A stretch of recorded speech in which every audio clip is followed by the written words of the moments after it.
Dreams avenue.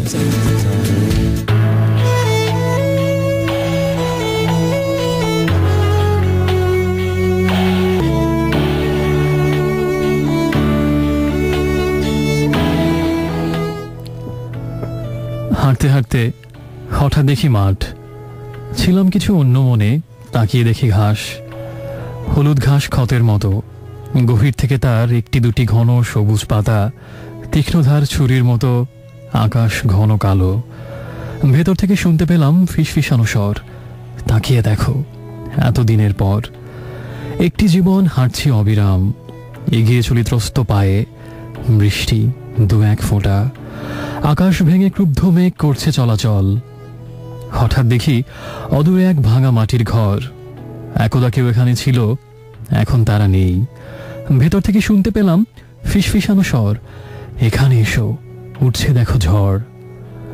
ঝড়ের হাঁকে মহিষগুলো ছোটে, নীল বাঁকানো শিঙে হঠাৎ ত্রাস বিদ্ধ করে। ছুটছে তারা, ঠোঁটের কষ, খুরের দাপাদাপি।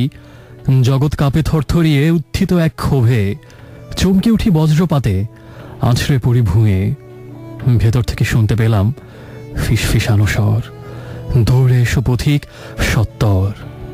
দীর্ঘদিন পথিক আমি পথে, পায়ের নিচে হলদে ঘাস, নদীর জলে লাশ, পিতার বুকে বুলেট বেঁধা, মায়ের গর্ভনাশ। ধসছে বাড়ি, পড়ছে ঘর, উৎসন্ন গ্রাম। সব সড়কে ইতস্তত ইতিহাসের হাড়। তার ভেতরে শুনতে পেলাম ফিসফিসানো স্বর, একটি পালক, 21টি বৎসর। এখনো তুমি ছাড়নি পথ হাঁটা, এখনো তুমি গ্রামের পর গ্রাম চলেছ হেঁটে। কত না ঝড়, কত না লাশ, কত না মরা ঘাস, কত না ঘন অন্ধকার, বস্তু নাশ কত। তবুও দেখো হঠাৎ বাড়ি, হোক না ধসে পড়া। ভেতর থেকে শুনছো নাকি ফিসফিসানো স্বর, এই বাড়িতেই আবার তোলো ঘর, আবার তোলো, আবার করো ঘর। এখানে ছিল তোমার বাড়ি, তোমার সংসার। হারিয়ে যাও তোমার পুঁথি, এইখানেই পাবে। একবার তো করেই দেখো, বজ্রকণ্ঠে পাঠ। আবার ভরে উঠবে উঠোন, আবার হবে লোক। পৌঁছে যাবে সকল গ্রামে তোমার কণ্ঠস্বর। মরা নদীর বুকে নতুন জ্বর। সো বন্ধুরা, শুনছেন, নিশ্চয়ই বুঝতে পারছেন আপনার বন্ধু আজকে শুরু হয়ে গেল dreams avenue only on radio আমার 88.4 FM। শনিবার রাতের বিশেষ আয়োজন, এবং আজকে যথারীতি প্রতিদিনের মতোই প্রত্যেকটা শনিবার যেরকম 11টা থেকে 2টো পর্যন্ত থাকি, আজকেও থাকবে 1 মিনিটও কম না, সম্ভব হলে 1 মিনিট বেশি অবশ্যই। আর কথা, গান, কবিতা, সেগমেন্ট, FM লাইব্রেরি, অনেক কিছুই থাকবে। তার সবটা জুড়ে আপনি থাকবেন এবং আপনার পাশে আমি থাকতে পেরে ধন্য থাকবেন ইনশাআল্লাহ 3 ঘন্টা ধরে। প্রথম গান যেটা শুনবো সেটা হচ্ছে বাপ্পা মজুমদারের গান, তার সর্বশেষ অ্যালবাম জানি না কোন মন্তরে, সেখান থেকে একটা গান, সেটাই প্লে করছি। গানটার নাম হচ্ছে কি করি। তবে আপনার মনে যদি এখন হয় যে এই শো শুনতে শুনতে আমি কি করি, তাহলে একটু পথ বাতলে দেই। যা কিছু শুনতে চান, অর্থাৎ গান অথবা যে কোনো কবিতা বা যে কোনো কিছু, বা জানাতে চান আপনার মনের কথা, অনুভব, স্বপ্ন, কল্পনা, বাস্তব, অধিবাস্তব, পরাবাস্তব, সবকিছু জানাবেন SMS এর মাধ্যমে। প্রথমে আপনার মোবাইল ফোনের SMS অপশনে গিয়ে লিখবেন রেডিও আমাদের সংক্ষিপ্ত রূপ, যেটা হচ্ছে RA, স্পেস দিয়ে আপনার নাম, ঠিকানা এবং তারপরে কথাগুলো লিখে পাঠিয়ে দিন 69698 নাম্বারটাতে। সো লেটস স্টার্ট উইথ কি করি।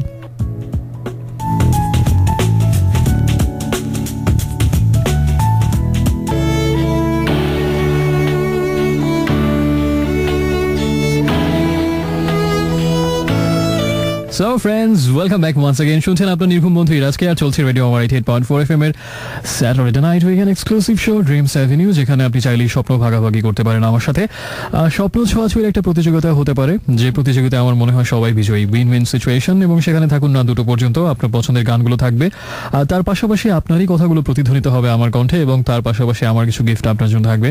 কিছু অসাধারণ কবিতার খুবই সাধারণ মানের আবৃত্তি, এবং কিছু অসাধারণ বইয়ের রিভিউ বা গল্পের বা মুভির রিভিউ, অনেক কিছু থাকবে আজকে। আশা করছি একটা ভালোই রাত কাটবে আমাদের একসাথে, এবং এমনিতেই সময়টা সবার ভালো কাটছে। খুব জম্পেশ একটা ওয়ার্ল্ড কাপ ক্রিকেট অনুষ্ঠিত হচ্ছে এই মুহূর্তে অস্ট্রেলিয়া আর নিউজিল্যান্ডে, আর বাংলাদেশের জন্য খুব ভালো একটা সময় গেল। সেটা হচ্ছে যে আমাদের যেটা প্রত্যাশা ছিল, কেউ কেউ হয়তো ভয় পাচ্ছিলেন যে না আফগানিস্তান বা স্কটল্যান্ডের সাথেই জিতি, ইংল্যান্ডের সাথে শতদূর স্বপ্ন দেখতে আমি রাজি না, বা অনেকে হয়তো স্বপ্নের ঘোড়াটাকে আরেকটু ছুটতে দিয়েছিলেন এবং তারা ভেবেছেন, আশাও করে রেখেছেন ইংল্যান্ড বা শ্রীলঙ্কা যে কোনো একটা। তো আমাদের বেশিরভাগের ধারণা ছিল ইংল্যান্ড যেহেতু একটু বাজে অবস্থা আছে এই মুহূর্তে, তাদেরকে একটা মরণ কামড় বসিয়ে দেওয়া যাবে, এবং সেটা সম্ভব হয়েছে। অসাধারণ একটা ম্যাচ খেলেছে বাংলাদেশ, এবং আমার দেখা অন্যতম সেরা ম্যাচ। কারণ এই ম্যাচটা আসলে প্রত্যেকটা মোমেন্টে নিজের ক্যারেক্টার, নিজের স্পিরিট এবং নিজের স্কিলের পরীক্ষা দিতে হয়েছে বাংলাদেশকে। এমন না যে ফ্লুক একটা জয় হয়ে গেছে, তা না, আসলেই খুব ভালো খেলে জিততে হয়েছে সেটা।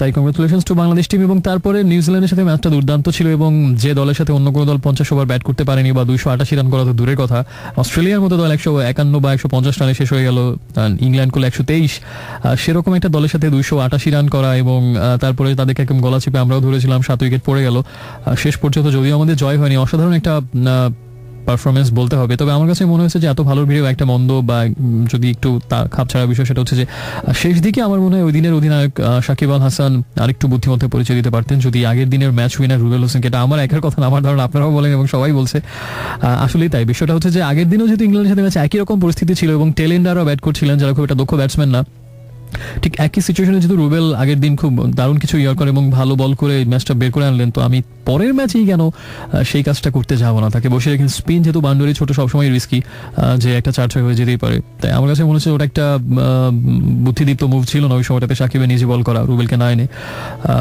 তবে তারপর আমরা মনে করি এ থেকে বাংলাদেশ যেটুকু শেখার সেটা শিক্ষা নেবে, এবং সামনের ম্যাচটাতে ইন্ডিয়াকে একটা মরণ কামড় দেবো আমরা, এবং 2007 সালের আমাদের যে সুখ স্মৃতি, যে স্মৃতি এখনো আমাদের বুকে চির জাগরুক। এবং বাংলাদেশের সবচেয়ে স্মরণীয় খেলার যদি মনে করতে বলা হয় যে কোন খেলাটা এখনো আপনার হৃদয়ে ভাসে, হৃদয়ে মিশে আছে, এখনো চোখ বন্ধ করলেই কোন খেলাটা আপনি দেখতে পান, আমি বলবো সেই খেলাটাই আমার কাছে র্যাঙ্কিং 1 নম্বরে থাকবে 2007 বিশ্বকাপের বাংলাদেশের আর ভারতের সেই ওপেনিং ম্যাচটা। কারণ হচ্ছে যে একে তো বিশ্বকাপের মতো বড় আসর, তারপরে হচ্ছে একেবারেই যেটা পৃথিবীর কেউই আশা করেনি এবং প্রশ্নই আসে না, সেই কাজটি হলো বাংলাদেশ ভারতকে বিশ্বকাপ থেকে প্রথম ম্যাচেই পরাজয়ের 7 দিয়ে আলটিমেটলি তাদেরকে গ্রুপ রাউন্ড থেকে বিদায় নিতে হয়েছিল।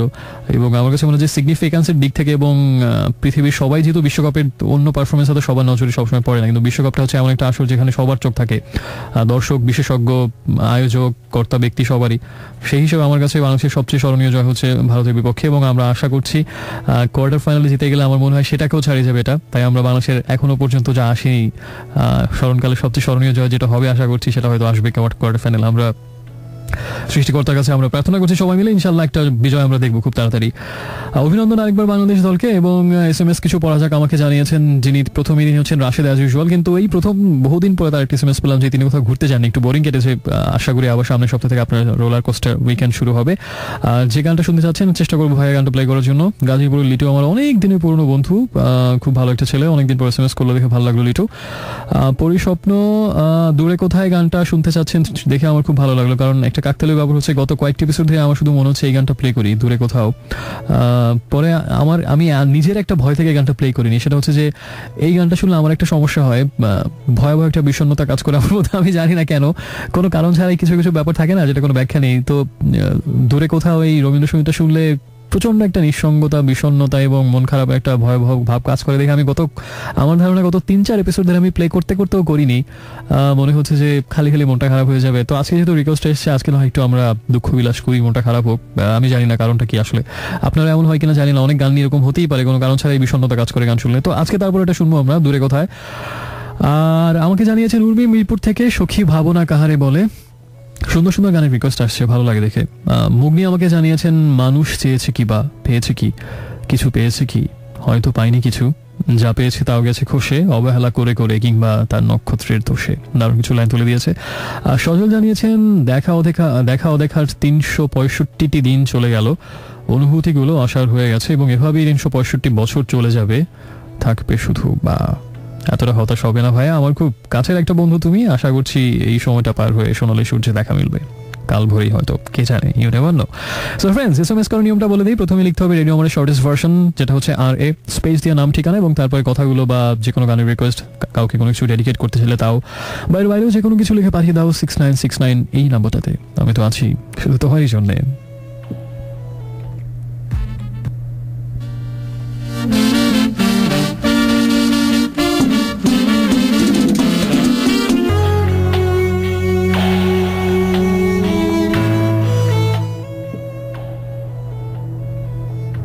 কয়েকটি জরুরি খুব টেলিফোন করবার ছিল, দু একটা আসবারও কথা ছিল, যার উপর নির্ভর করছে আমার জীবিকা, কিন্তু সব ফেলে ডায়াল করলাম তোমাকে, দূর পাল্লার কোডে তোমাকেই, যে তুমি কিলোমিটারের পর কিলোমিটার দূরে, অথচ কত নিকটে।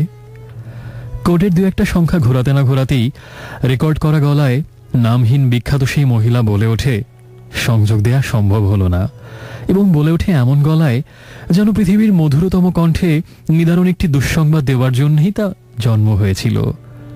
ব্যস্ত, সবকটি লাইনে ব্যস্ত, বড় ব্যস্ত টোন। আমি কার সঙ্গে সংযুক্ত হব তবে? একের পর এক বিযুক্ত হতে হতে এখন আমি একা, এবং যদি আমি এখন ডায়াল করি নিজেরই নম্বর, সেই একই ব্যস্ত টোন বাজতে থাকবে। উঠে আসবে পেশাদার বিলাপকারীর মতো একই সেই আর্তধ্বনি। না, নিজের সঙ্গেও কথা বলা সম্ভব নয়।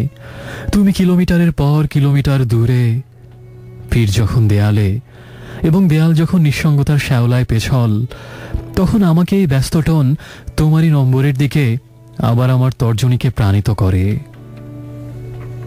বা করবার কথা, সবকটি লাইন ব্যস্ত, কয়েকটি জরুরি ফোন করবার, আসবার, আবার ডায়াল করুন। ব্যস্ত, ব্যস্ত, ব্যস্ত টোন। তবে তুমি কি ব্যস্ত আছো এখন অন্য কারো সঙ্গে? তোমার সমস্ত ভালোবাসা, শরীর, প্রসাধন ও চিত্রপট নিয়ে? তাই সংযোগ দেওয়া সম্ভব হলো না। Hello friends, welcome back once again. শুনছেন এই মুহূর্তে আপনার নির্ভুম বন্ধু আজকে চলছে dreams avenue only on radio আমার 88.4 FM। প্রত্যেক শনিবার এই সময়টাতে ড্রিমস অ্যাভিনিউ নিয়ে রাজ আপনার সাথে থাকে। আজকেও তার ব্যত্যয় হচ্ছে না, রাত 2টো পর্যন্ত থাকবো আশা করছি। এবং এইমাত্র যে কবিতাটা বললাম এটা হচ্ছে একটু অন্যরকম একটা কবিতা, সংযোগ দেওয়া সম্ভব হলো না যার নাম, এবং সৈয়দ শামসুল হকের একটা কবিতা। আর আজকে শোয়ের একদম শুরুতে একটা সৈয়দ শামসুল হকের কবিতা দিয়ে শুরু করেছিলাম। হয়তো তার আজকে আরো বেশ কিছু অসাধারণ কবিতা থাকবে। বাংলার অন্যতম শ্রেষ্ঠ এবং গুণী একজন কবি। আর কি কি গান শুনেছি আমরা একটু সবাইকে জানিয়ে দিই। প্রথমে শুনেছিলাম বাপ্পা মজুমদারের গান কি করি, এবং তারপরে ছিল আয়ুব বাচ্চুর গান আঘাতে আঘাতে। তারপর ছিল শাকিরার গান, শাকিরা ফিচারিং এল খাটা, রাবিওসা। তারপরে ছিল তাহসানের গান কে তুমি আমি রাজ। কয়েকটা SMS পড়া যাক। আমাকে জানিয়েছেন যে বন্ধুরা তিনি হচ্ছেন স্মৃতি, এবং আপনার বন্ধুকে এবং আপনি যে SMS জানিয়েছেন সেজন্য অনেক ভালো লাগলো শুনে, ধন্যবাদ। ঐশী আমাকে জানিয়েছেন ফার্মগেট থেকে 17ই মার্চ তার জন্মদিন, সো অ্যাডভান্স হ্যাপি বার্থডে। এবং শিমু তেজগা থেকে জানিয়েছেন সেটা হচ্ছে যে গত উইকেন্ডে চন্দ্রবিলাস করতে তিনি গাজীপুরে গিয়েছিলেন, বোধহয় কোনো বনে, শালবনে হতে পারে। অদ্ভুত সুন্দর একটা সময় কেটেছে এবং অসাধারণ সে অনুভূতি। মাধবী আমাকে যেটা জানিয়েছেন 7 বছর আগে তিনি আমাকে নাকি লাস্ট শুনেছিলেন মনের জানালা আমি যখন করতাম সেই সময়টাতে। অনেক দিন পর ফিরে এলেন এবং এত বছর পর ফিরে আসার অনুভূতিটা নিশ্চয়ই অন্যরকম। আর ড্রিম গার্ল জানিয়েছেন যে তার বন্ধু নীরার জন্মদিন 18ই মার্চ। সো আরেকজনের জন্য অ্যাডভান্স হ্যাপি বার্থডে। নীরা তার নাম, এবং নীরার একটা সিনেমা ছিল বোধহয় এই নামে, হঠাৎ নীরার জন্য। ডিরেক্টরের নামটা আমার মনে নেই, বহু তাকে দেখা। তাহমিনা আমাকে জানিয়েছেন তেজগাঁ থেকে রুদ্র মোহাম্মদ শহীদুল্লাহ ক্ষমা কবিতাটা আমার গ্রন্থে শুনতে চান। আমার কাছে আজকে শুধু সৈয়দ শামসুল হকের বইটাই আছে, অন্য কোনো বই নেই এই মুহূর্তে। তবে তার অনেক কবিতা শুনবেন, আশা করছি সেগুলো ভালো লাগবে। আর FM লাইব্রেরি সেগমেন্টে কিন্তু আজকে একটা দুর্ধর্ষ গল্পের কথা বলবো, যে গল্পটা একদমই অন্যরকম। অন্য কোনো গল্পের সাথে আমি তার মিল খুঁজে পাইনি, এবং অবশ্যই ভিন্ন রকম। আশা করছি আপনি, এবং আজকের FM লাইব্রেরি সেগমেন্ট একটু অন্যরকম হবে। বরাবর যেরকম হয় আমি একটা গল্পের বা একটা উপন্যাসের কথা বলি সেরকম না, আজকে একটা গল্প পড়বো, কিন্তু পরে আপনাদের জন্য কিছু প্রশ্ন থাকবে। তারপর আমি সেগমেন্টটা দুটো ভাগে শেষ করবো। আপনাদের সবার অ্যান্সার যখন আমি পাবো যে আপনারা কি ভাবছেন আমার প্রশ্নের উত্তরে, তারপর আমি আমার ভাবনাগুলো বা অ্যাকচুয়ালি গল্পে কি বলা হয়েছে সেটা ফাইনালি বলবো। সো আজকে আপনার পার্টিসিপেশন থাকবে FM লাইব্রেরিতে, যে আমি যে গল্পটা বলবো সেটা সম্পর্কে আমি কয়েকটা প্রশ্ন করবো, বা গল্পের ভিতরে হয়তো প্রশ্ন আছে, আপনি কি ভাবছেন, দেখি আপনার অ্যান্সারটা কেমন হয়। আমি জানি এক একজনের অ্যান্সার এক এক রকম হবে এবং কারোর সাথে কারোটা হয়তো মিলবে না। খুব ইন্টারেস্টিং হবে আশা করছি আজকের FM লাইব্রেরি সেগমেন্টটা। সো সাথে থাকুন, সবকিছুই হবে যদি আপনি থাকেন আমার সাথে। SMS করার নিয়ম বলে দিয়েছে। এখন আমরা পরে গানটাতে চলে যাবো। এই গানটা শুনলে আমি জানি সবাই কম বেশি উদাস হয়ে যান, তাই শুনে ফেলি। চলুন আমরা এখন এই গানটা।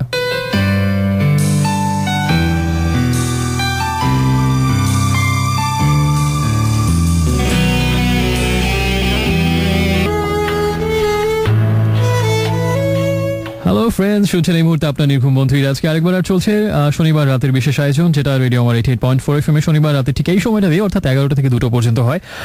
সেই ড্রিমস অ্যাভিনিউ নিয়ে আপনার নির্ভুম বন্ধু সোলমেট অ্যান্ড আলটিমেট রেডিও মেট রাজ আপনার সাথে আছে। সময় প্রায় 54 মিনিট আমাদের পেরিয়ে গেছে, পার হয়ে গেছে আমাদের, এবং আরো 2 ঘন্টা 6 মিনিট আমরা একসাথে থাকবো। বেশ কিছু সেগমেন্ট, বেশ কিছু কবিতা, আরো কিছু গান, আরো কিছু কথা, আরো কিছু দেয়া নেওয়া বাকি। সাথে থাকুন। আর শুনছিলাম একটু আগে অ্যাডেলের গান সামওয়ান লাইক ইউ, আর তার আগের গানটা ছিল ওয়ারফেজের গান যত দূরে, এবং আশা করছি পরপর দুটো গানই চমৎকার ছিল, বেশ একটা অনুভব জাগানো, একটা প্যাশনেট দুটো গান। এদিকে আরেকটা খবর, সেটা হচ্ছে যে আপনি যদি গ্রামীণ ফোনের বন্ধু গ্রাহক হয়ে থাকেন তাহলে আপনার জন্য আছে একটা ফাটাফাটি খবর। শুধুমাত্র গ্রামীণ ফোন বন্ধু গ্রাহকদের জন্য দেশ জুড়ে 100-রও বেশি ফুড, ফ্যাশন ও লাইফস্টাইল আউটলেটে সাজানো আছে বন্ধু রিওয়ার্ডস। *7# ডায়াল করুন আর চলে আসুন গ্রামীণ ফোন বন্ধু রিওয়ার্ডসের দুনিয়ায়। বিস্তারিত জানতে ভিজিট করুন www.bondhugarage.club। আর দেখা যাক এই মুহূর্তে, তবে একটা ইন্টারেস্টিং বিষয় সেটা হচ্ছে একটু আগে যে গানটা প্লে করছিলাম someone like you by Adele, এটা একটা রোমান্টিক গান, কিন্তু গানটা শুনতে শুনতে আমার নিজের মায়ের কথা মনে ছিল, বিকজ তার সাথে আমার প্রায় ফাইট হয় অনেক কিছু নিয়ে। এবং ফাইট হওয়ার সময় যেমন মানে আমি একটা কথা প্রায় তাকে বলি যে তোমার সাথে একটু কথা বললে আমার মাথা ব্যথা শুরু হয়ে যায়। তো আম্মু ব্যাপক রেগে টেগে আমাকে বলে তোর সাথে কথা বললে আমার মাথা ব্যথা শুরু হয়ে যায়। তো ব্যাপক ডিসুম অবস্থা। বাট যত এরকম ফাইট হোক না কেন আমি জানি I will never find someone like you. So I was missing her. আর কয়েকটি SMS পড়ি। আমাকে এনিওয়ান ফ্রম এনিওয়্যার জানিয়েছেন নিজের সাথে সারাটা জীবন থাকার পরও নিজেকে চেনা হলো না, যে আমাকেই আমি চিনি সে আসলে অন্য এক মানুষ, যার গতিবিধি নিজের কাছে অদ্ভুত লাগছে। নিজেকে চেনা এই বিষয়ক এই থিমের একটা গল্প পড়লাম আমি 2-1 দিন আগে, শাহাদুজ্জামানের অসাধারণ একটা গল্প, আয়নার পেছনে লাল গল্পটার নাম। খুব ইন্টারেস্টিং, মানে খুব অদ্ভুত অন্য রকমের গল্প, আমার কাছে খুব ভালো লেগেছে এবং আমার মনে হয় যে গা শিউরে উঠবে। গল্পটা সবাই মানে এতটা ইজিলি সবাই নিতে পারবে না, খুব সহজ না গল্পটা নেওয়া। আমার একটা অন্যরকম কেমন যেন অনুভূতি হচ্ছিল, একটা অস্বস্তিকর। সেই গল্পটা আমি পড়বো কোনো একটা FM লাইব্রেরিতে, আজকে না, আজকে শাহাদুজ্জামানেরই অন্য একটা গল্প বলবো। তো সেই গল্পটার সাথে এই যে নিজেকে চেনা, আয়নার সামনে দাঁড়িয়ে পরিচয় জিজ্ঞেস করা বা অন্যের চোখে নিজের প্রতিবিম্ব দেখা, একেবারে অন্যরকম একটা গল্প, আয়নার পেছনে লাল, অন্য একদিন বলবো। আমাকে জানিয়েছেন শিমু তেজগাঁ থেকে, সেটা হচ্ছে যে তিনি জানিয়েছিলেন একটু আগের একটা SMS যে চন্দ্রবিলাস করতে গাজীপুরের শালবনে গিয়েছিলেন, এবং পরে আমাকে আবার লিখেছেন যে কিছুদিন আগে বিভূতিভূষণ বন্দ্যোপাধ্যায়ের আরণ্যক বইটা পড়েছেন। আমি FM লাইব্রেরিতে কভার করেছিলাম বেশ কিছুদিন আগে, কয়েক মাস আগে, এবং ওই বইটা পড়ে তার মাথার মধ্যে এরকম একটা ভাবনা এসেছিল, এবং তার আম্মু হচ্ছে পৃথিবীর শ্রেষ্ঠ আম্মু তার মতে, এবং তাকে বললেই সব ইচ্ছা পূরণ করে, সেজন্য তার ইচ্ছাটা পূরণ করতে দিয়েছেন উনি, এবং আমি তাকে সাধুবাদ জানাই। সন্তানদের ভালো ইচ্ছাগুলোকে প্রাধান্য দিতে হবে, বাজে ইচ্ছাকে অবশ্যই না, প্রশ্নই আসে না। নওশিন আমাকে জানিয়েছেন যে হেলাল হাফিজের কবিতা শুনতে যাচ্ছেন। নওশিন, আমি আজকে শুধু সৈয়দ শামসুল্লাহকে কবিতা পড়বো, একটু পর একটা চমৎকার কবিতা পড়ছি। আপনার SMS-টা যেহেতু পড়ে মনে হচ্ছে আপনি একটু আপসেট, আশা করছি ওই কবিতাটা শুনলে আপনার ভালো লাগবে। রিমন আমাকে জানিয়েছেন, সেটা হচ্ছে যে খুব রোম্যান্টিক একজন মনে হচ্ছে, প্রিয়ার কালো তিলের কথা। এই নিয়ে অনেক ওমর খাইয়ামের সেই বিখ্যাত কবিতাগুলো তো আমরা জানি, প্রিয়ার কালো তিল, অসাধারণ সেই লাইনগুলো। প্রিয়ার কালো তিল নিয়ে বা প্রিয়ার সেই হাসি, মানে হাসির সময় গালে যে টোল পড়া বা কালো তিল, এগুলো নিয়ে ওমর খাইয়াম অনেক, আমরা তার ভক্ত, আমরা পৃথিবীর তাবৎ রোমান্টিক মানুষ ওমর খাইয়ামের ভক্ত, এবং এক্ষেত্রে তিনি আমাদের অন্যতম প্রধান পুরোধা, তো আমরা তাকে শ্রদ্ধা করে একবার স্মরণ করছি। অসাধারণ একজন মানুষ ছিলেন ওমর খাইয়াম। ওমর খাইয়ামের কবিতাগুলো পড়বেন, আশা করছি আপনার ভালো লাগবে, যেহেতু খুব রোমান্টিক মনে হচ্ছে আপনাকে। মিথিল আমাকে জানিয়েছেন, সেটা হচ্ছে যে আরেকটা ভালো গানের রিকোয়েস্ট, এবং এইসব রিকোয়েস্ট দেখলে আমার ভালো লাগে। ড্রিম থিয়েটারের গান I am learning all about my life by looking through her eyes. এটা তো এভাবে বলা যায়, তার কালো তিলের দিকে তাকিয়ে নিজের জীবনকেই নতুন করে বুঝতে পারি, হতে পারে সেটা চোখের বদলে তিলও হতে পারে। স্মৃতি জানিয়েছেন, সেটা হচ্ছে আচ্ছা, FM লাইব্রেরি সেগমেন্ট নিয়ে বেশ লোভনীয় কথা বলে তাকে জাগিয়ে রাখছি। আসলে আজকেরটা একটু অন্যরকম হবে, এবং কিছুক্ষণ পরে, খুব বেশি দেরি আজকে করাবো না, যেহেতু তারপরে আমি কোয়েশ্চেন আনসার সেশন রাখবো একটা। সো খুব একটু পরে হয়তো আশা করছি FM লাইব্রেরি সেগমেন্টটা হবে। এখন একটা কবিতা পড়ি, বইটা একটু নেই। এই কবিতাটা আসলে আমি পড়ছি, তার আগে আমি যেটা বলবো সেটা হচ্ছে যে কবিতার উৎসর্গ করছি আমি আপনাদের সবাইকেই, তবে আবার আপনাদের সবাইকে না, আপনাদের সবারই কোনো না কোনো প্রিয় স্মৃতির উদ্দেশ্যে। তার কারণটা হচ্ছে যে এমন কোনো স্মৃতি যদি আপনার থাকে, খুব প্রিয় একটা মানুষের সাথে কাটানো প্রিয় কিছু মুহূর্ত, হয়তো কোনো একদিন বৃষ্টি হয়ে যায় কোনো একটা বিকেলে, হয়তো তখনও বৃষ্টি ঝরছে, অথবা বৃষ্টি শেষ হয়ে গেছে কিছুক্ষণ আগে, কিন্তু বৃষ্টিতে ভেজা স্মৃতি এখনো আপনার চোখে মুখে, বা তার দীঘল কালো চুলে এখনো সেই বৃষ্টি ভেজা চুল, বৃষ্টি ভেজা চোখের পাতা, এবং বৃষ্টি ভেজা সেই মানুষটা আপনার সামনে বসে, দুজনে বসে আছেন কোনো মুখোমুখি, দুজন কোনো কফি টেবিলে, উইন্ডো সাইড, সেখানে বৃষ্টি ফোঁটা হয়তো এখন একটা দুটো পড়ছে, আর সেই ঠান্ডা হিম বৃষ্টি ভেজা দুজন মানুষ মুখোমুখি, হয়তো একটা হাত আলতো করে বাড়ানো, এবং শুধু তার একেবারে কনিষ্ঠ আঙুলটা আপনি ধরে আছেন, আর কখনো চোখে চোখ, কখনো আবার আধুশি হলেন চোখের পাতা নামিয়ে নেয়া, এরকম অসাধারণ কিছু মুহূর্ত। আমি জানি এর থেকে অনেক সুন্দর স্মৃতি আপনার আছে, আমি সেটা ভাষায় ফুটিয়ে তুলতে অক্ষম। এরকম কোনো স্মৃতি যদি মাঝে মাঝে এমন কখনো হয় যে হয়তো সেই মানুষটা অনেক দূরে, বা কোনো দেয়াল দাঁড়িয়ে গেছে, অথবা কোনো দেয়াল নেই কিন্তু হয়তো এই মুহূর্তে দূরে আছেন, বা ব্যস্ততার জন্য এই মুহূর্তে আবার সেই স্মৃতিটাকে নতুন করে আবার ফিরে পেতে চাইছেন, কিন্তু পাচ্ছেন না কোনো না কোনো কারণে, কিন্তু প্রচণ্ড ছটফট করছেন, কারণ আজকে হয়তো বৃষ্টি এসছে, আজকে হয়তো অসাধারণ এরকম একটা সুন্দর বিকেল, খুব বেশি মন চাইছে তাকে ফিরে পেতে, কিন্তু পারছেন না কোনো এক কারণে, সম্ভব না। সেই অনতিক্রম্যতার বেদনাকে লঘু করতে নিজের মনে স্মৃতির ভেলা একটা একটা করে আপনি সাজিয়ে তোলেন, আর সাদা মেঘের ভেলার মতো ভেসে যায় এবং আপনাকেও নিয়ে যায় কোনো এক দূরে। এভাবেই হয়তো এক অলস বৈকালিক স্বপ্নে আপনার প্রহরগুলো কাটছে। আবারও কখন সেই স্মৃতিটা ফিরে আসবে সতেজ সজীব হয়ে আপনার চোখের পাতা ছুঁয়ে যাওয়ার জন্যে, এমনটা হয়তো ভাবছেন। এরকম এই অতৃপ্তিটা, এই কষ্টটা অনেক সময় হয়তো হয়, যে কষ্ট থেকেই ওই গানটার মতো আর অনেক অসাধারণ কবিতা গান লেখা হয়, নাথিং এলস ম্যাটার্স, এরকম একটা সময় লেখা হয়েছিল, গানটা কম্পোজ করা হয়েছিল। সো এইরকম স্মৃতি নিশ্চয়ই অজস্র আপনার আছে, এবং এরকম স্মৃতির উদ্দেশ্যে আমার এইবারের কবিতাটা থিম এরকম সৈয়দ শামসুল হকের আরেকটা কবিতা, দুপুরের রেস্তোরাঁয়।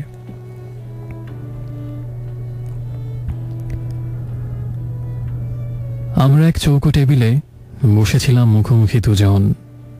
মাঝখানে ছিল ফুলদানিতে ছিল নার্গিস ফুল।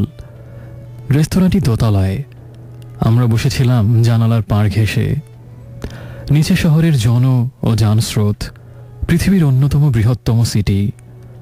আকাশে স্লেটের মতো মেঘ, কিন্তু একটি ফাটল আড়াআড়ি।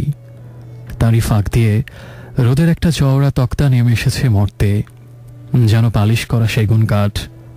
তখন সিগারেট খাই, দিনে লাগে 2.5 প্যাকেট। একটার আগুন থেকে আরেকটা। ছাইদান থেকে ধোঁয়া উঠছে এক মুহূর্ত আগে ফেলে দেয়া সিগারেট থেকে। দূরে আরেকটি টেবিলে ছিল আরেকটি যুগল।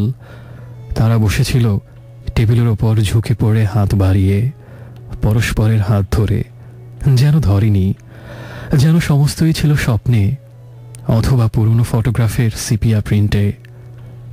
পর্দা উঠছে সাদা। ওয়েটার আমাদের দীর্ঘ চিকন গেলাসে পানীয় ঢেলে দেওয়ার জন্যে একটুখানি নত। তার উর্দি লাল মখমলের ওপর ঝকঝক করছে পেতলের বোতাম, যেন মোহর এক্ষুনি গড়িয়ে পড়বে টেবিলে। হঠাৎ তুমি এক দীর্ঘ স্তব্ধতাকে পানীয়ের গেলাসে টোকা দিয়ে ভেঙে বললে, এই যে আছে। এসবই পলক পড়বার আগেই আমাদের ছিল হয়ে যাবে। আগেও কখনো ছিল না, পরেও কখনো হবে না। এই নীল রেস্তোরাঁ, পর্দার ওই উন্মত্ত উড়াল, রোদের ওই সেগুন, ওয়েটার, দূরের ওই হাত ধরার চেয়েও ধরা, আর আমাদের না ধরা পানীয়ের গেলাস দুটিতে অসংখ্য বুদবুদ।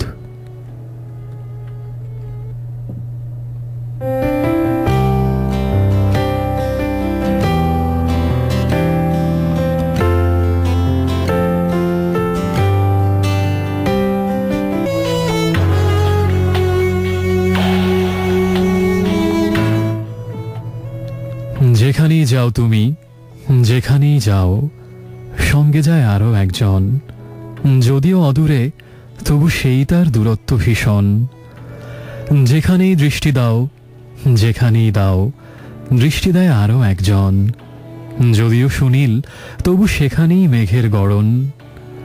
যাকেই যে কথা বলো, যাকেই যে কথা, শুনে যায় আরো একজন। যদিও নিশ্চুপ, তবু অবিরাম পদ্মার ভাঙন। যেখানেই রাখো হাত, যেখানেই রাখো, রাখে হাত আরো একজন। যদিও নিশ্চল, তবু দ্রুততার শিরায় স্পন্দন। যখন শয্যায় তুমি, যখন শয্যায়, পাশে আছে আরো একজন। যদিও ঘনিষ্ঠ, তবু ঘুম কেড়ে নিয়েছে কখন। তুমি কি দেখেছ তাকে, চেনো তাকে? সচকিত মাঝে মাঝে তাই তোমার সম্মুখে, তবে আমি এসে আবার দাঁড়াই। আমিও তাই এসে আবার হটসিট এই মুহূর্তে শুনছি নিরাজকে আরো একবার, এবং চলছে dreams avenue only on radio আমার 88.4 FM। সময় এক্স্যাক্টলি এখন 12:15 শুনছিলাম একটু আগে বাপ্পা মজুমদারের আরেকটা গান, ক্যাফে হিলসাইড অ্যাভিনিউ। তার আরেকটা গান প্লে করার কারণ হচ্ছে যে আমি যে কথাগুলো বললাম, তারপরে যে কবিতাটা পড়লাম একটু আগে, ক্যাফেতে দুজন মুখোমুখি বসা, কিছুটা মিল আছে গানটার সাথে, সেই জন্য। আর তার আগের গানটা ছিল অর্ণবের গান ভালোবাসা তারপর দিতে পারে গত বর্ষার সুবাস। চমৎকার একটা গান লিওন আমাকে জানিয়েছেন, লিওন গোরেটস্কা, জার্মানির একজন উদীয়মান খেলোয়াড়। Leon from Jatrabari, thank you ভাইয়া। শিমু দেশ ছেড়ে বিদেশে চলে যাচ্ছে, আমরা একজন রেগুলার বন্ধু হারাবো। আর এই সম্পর্কিত আরেকটা গল্প আমি কয়েকদিন আগে পড়লাম, গল্পটার নাম হচ্ছে উড্ডিন, এবং ওই গল্পটার সাথে আমিও একমত। সেটা হচ্ছে যে আসলে আমার গত 7 বছর ধরে শো করতে করতে এরকম অজস্র SMS পেয়েছি যে আমি অমুক তারিখে দেশের বাইরে চলে যাচ্ছি, তো অমুক তারিখে ফ্লাইট, খুব মিস করবো। এবং আমি হয়তো তাদেরকে চিনিও না, এবং এর আগে হয়তো তারা কখনো SMS করেননি, আবার কখনো করবেন সেই আশাও দুরাশা। হয়তো আর কখনো তারা আমাকে শুনবেনই না, আবার আদৌ কখনো দেশে হয়তো ফিরে আসবেন না, ফিরে আসলে হয়তো জানি না আবার কখনো তার সাথে আমার কথা হবে কিনা। কিন্তু তারপর একটা বেদনা, এবং এমনও হয়েছে যে আমি একটা মানুষকে সামনাসামনি যখন কারো বিদেশে যাওয়ার কথা শুনি, আমি হয়তো তাকে চিনিও না, সেই মানুষটা আমাকে চেন না, এরকম অজস্রবার আমরা সবাই শুনি কারো না কারো বিদেশে যাওয়ার খবর। কিন্তু প্রত্যেকবারে একটা বেশ কেমন যেন একটা সূক্ষ্ম একটা বেদনা আমাকে ছুঁয়ে যাওয়া গ্রাস করে। মনে হয় কেন একটা দেশের সন্তান দূরে চলে যাচ্ছে, এই দেশই তো তার ঠিকানা, এখানেই তো তার থাকার কথা ছিল, আমাদের সবারই তো এখানেই থাকার কথা, তারপরে কেন একটা মানুষ দূরে চলে যাচ্ছে। এমনি পড়াশোনার জন্য বা অন্য কোনো কারণে গিয়ে আবার ফিরে আসলে সেটা ভিন্ন কথা, কিন্তু যখন কেউ আমি শুনি যে বাইরে কোথাও সেটেল হতে যাচ্ছে বা আর কখনো এই দেশে থাকবে না, সেখানেই সেটেল হবে, এবং অনেকের খুব গর্ব ভরে বলতে শুনি আমার আসলে এখানে থাকার প্ল্যান নেই, আমি এই স্টেজটা বা ওই ডিগ্রিটা পাওয়া হয়ে গেলেই বাইরে চলে যাবো, সেখানেই সেটেল হবো।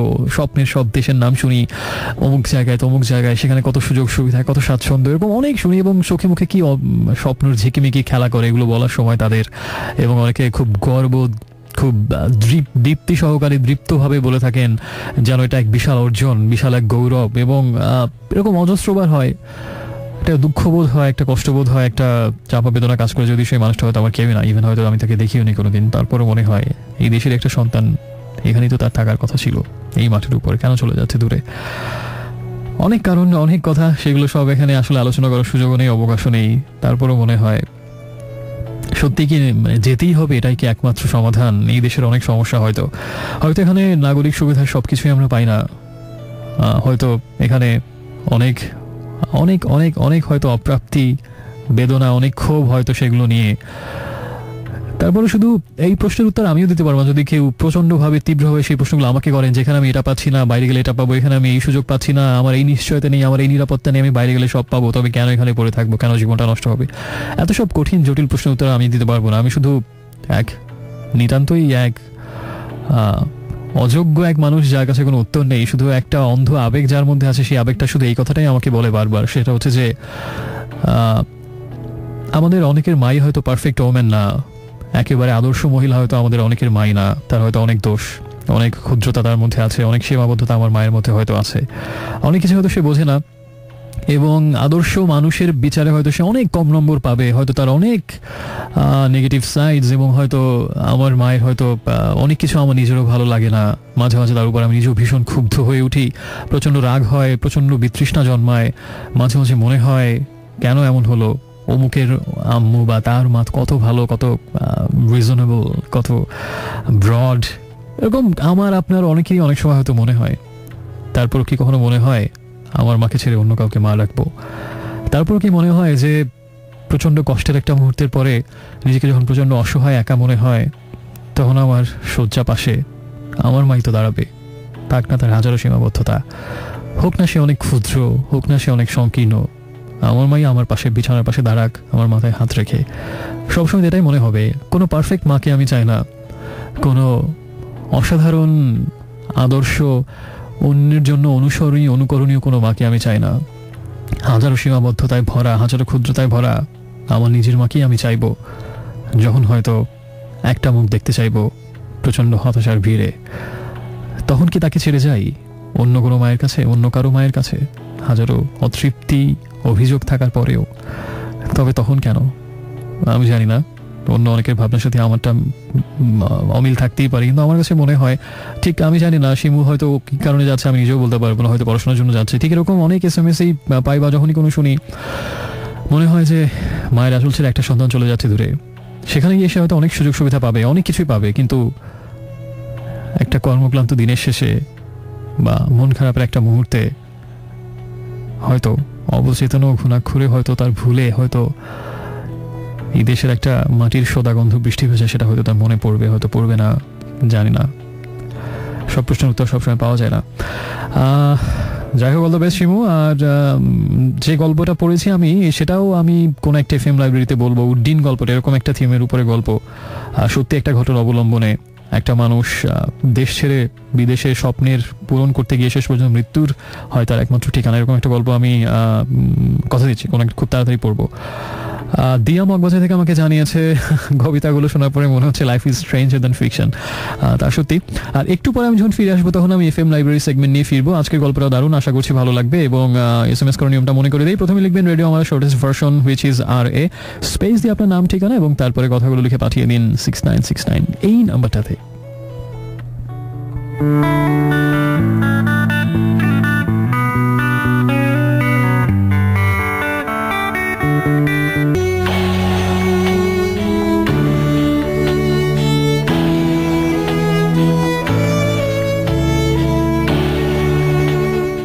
Friends, welcome back once again. শুনছেন আপনার নিভুম বন্ধু আজকে মধ্যরাতের আগন্তুক হয়ে আপনার সাথে জেগে আছে এবং আপনাকেও জাগিয়ে রাখছি। রাত 2টা পর্যন্ত থাকবে একসাথে সবাই। আর শুনছেন আপনি এই মুহূর্তে রেডিও আমার 88.4 FM আর ড্রিমস অ্যাভিনিউর সাথে থাকার জন্য আরেকবার ধন্যবাদ। শুনছিলাম একটু আগে আর্টসেলের গান পথচলা এবং তার আগে ছিল ক্রিডের গান ওয়ান লাস্ট ব্রেথ। এবং এখন আর কোনো কথা না বাড়িয়ে কি হবে, কোন সেগমেন্টটা করবে এটা একটু আমি ভাবছি। ভাবাভাবির মনে হয় যে খুব একটা কোনো সুযোগ আছে বলে মনে হয় না, কারণ আমি আগের বারই ঘোষণা দিয়েছিলাম যে এই গানের পরে আমি যখন ফেরত আসবো তখন কি নিয়ে আসবো আপনি নিজেই শুনে দেখুন।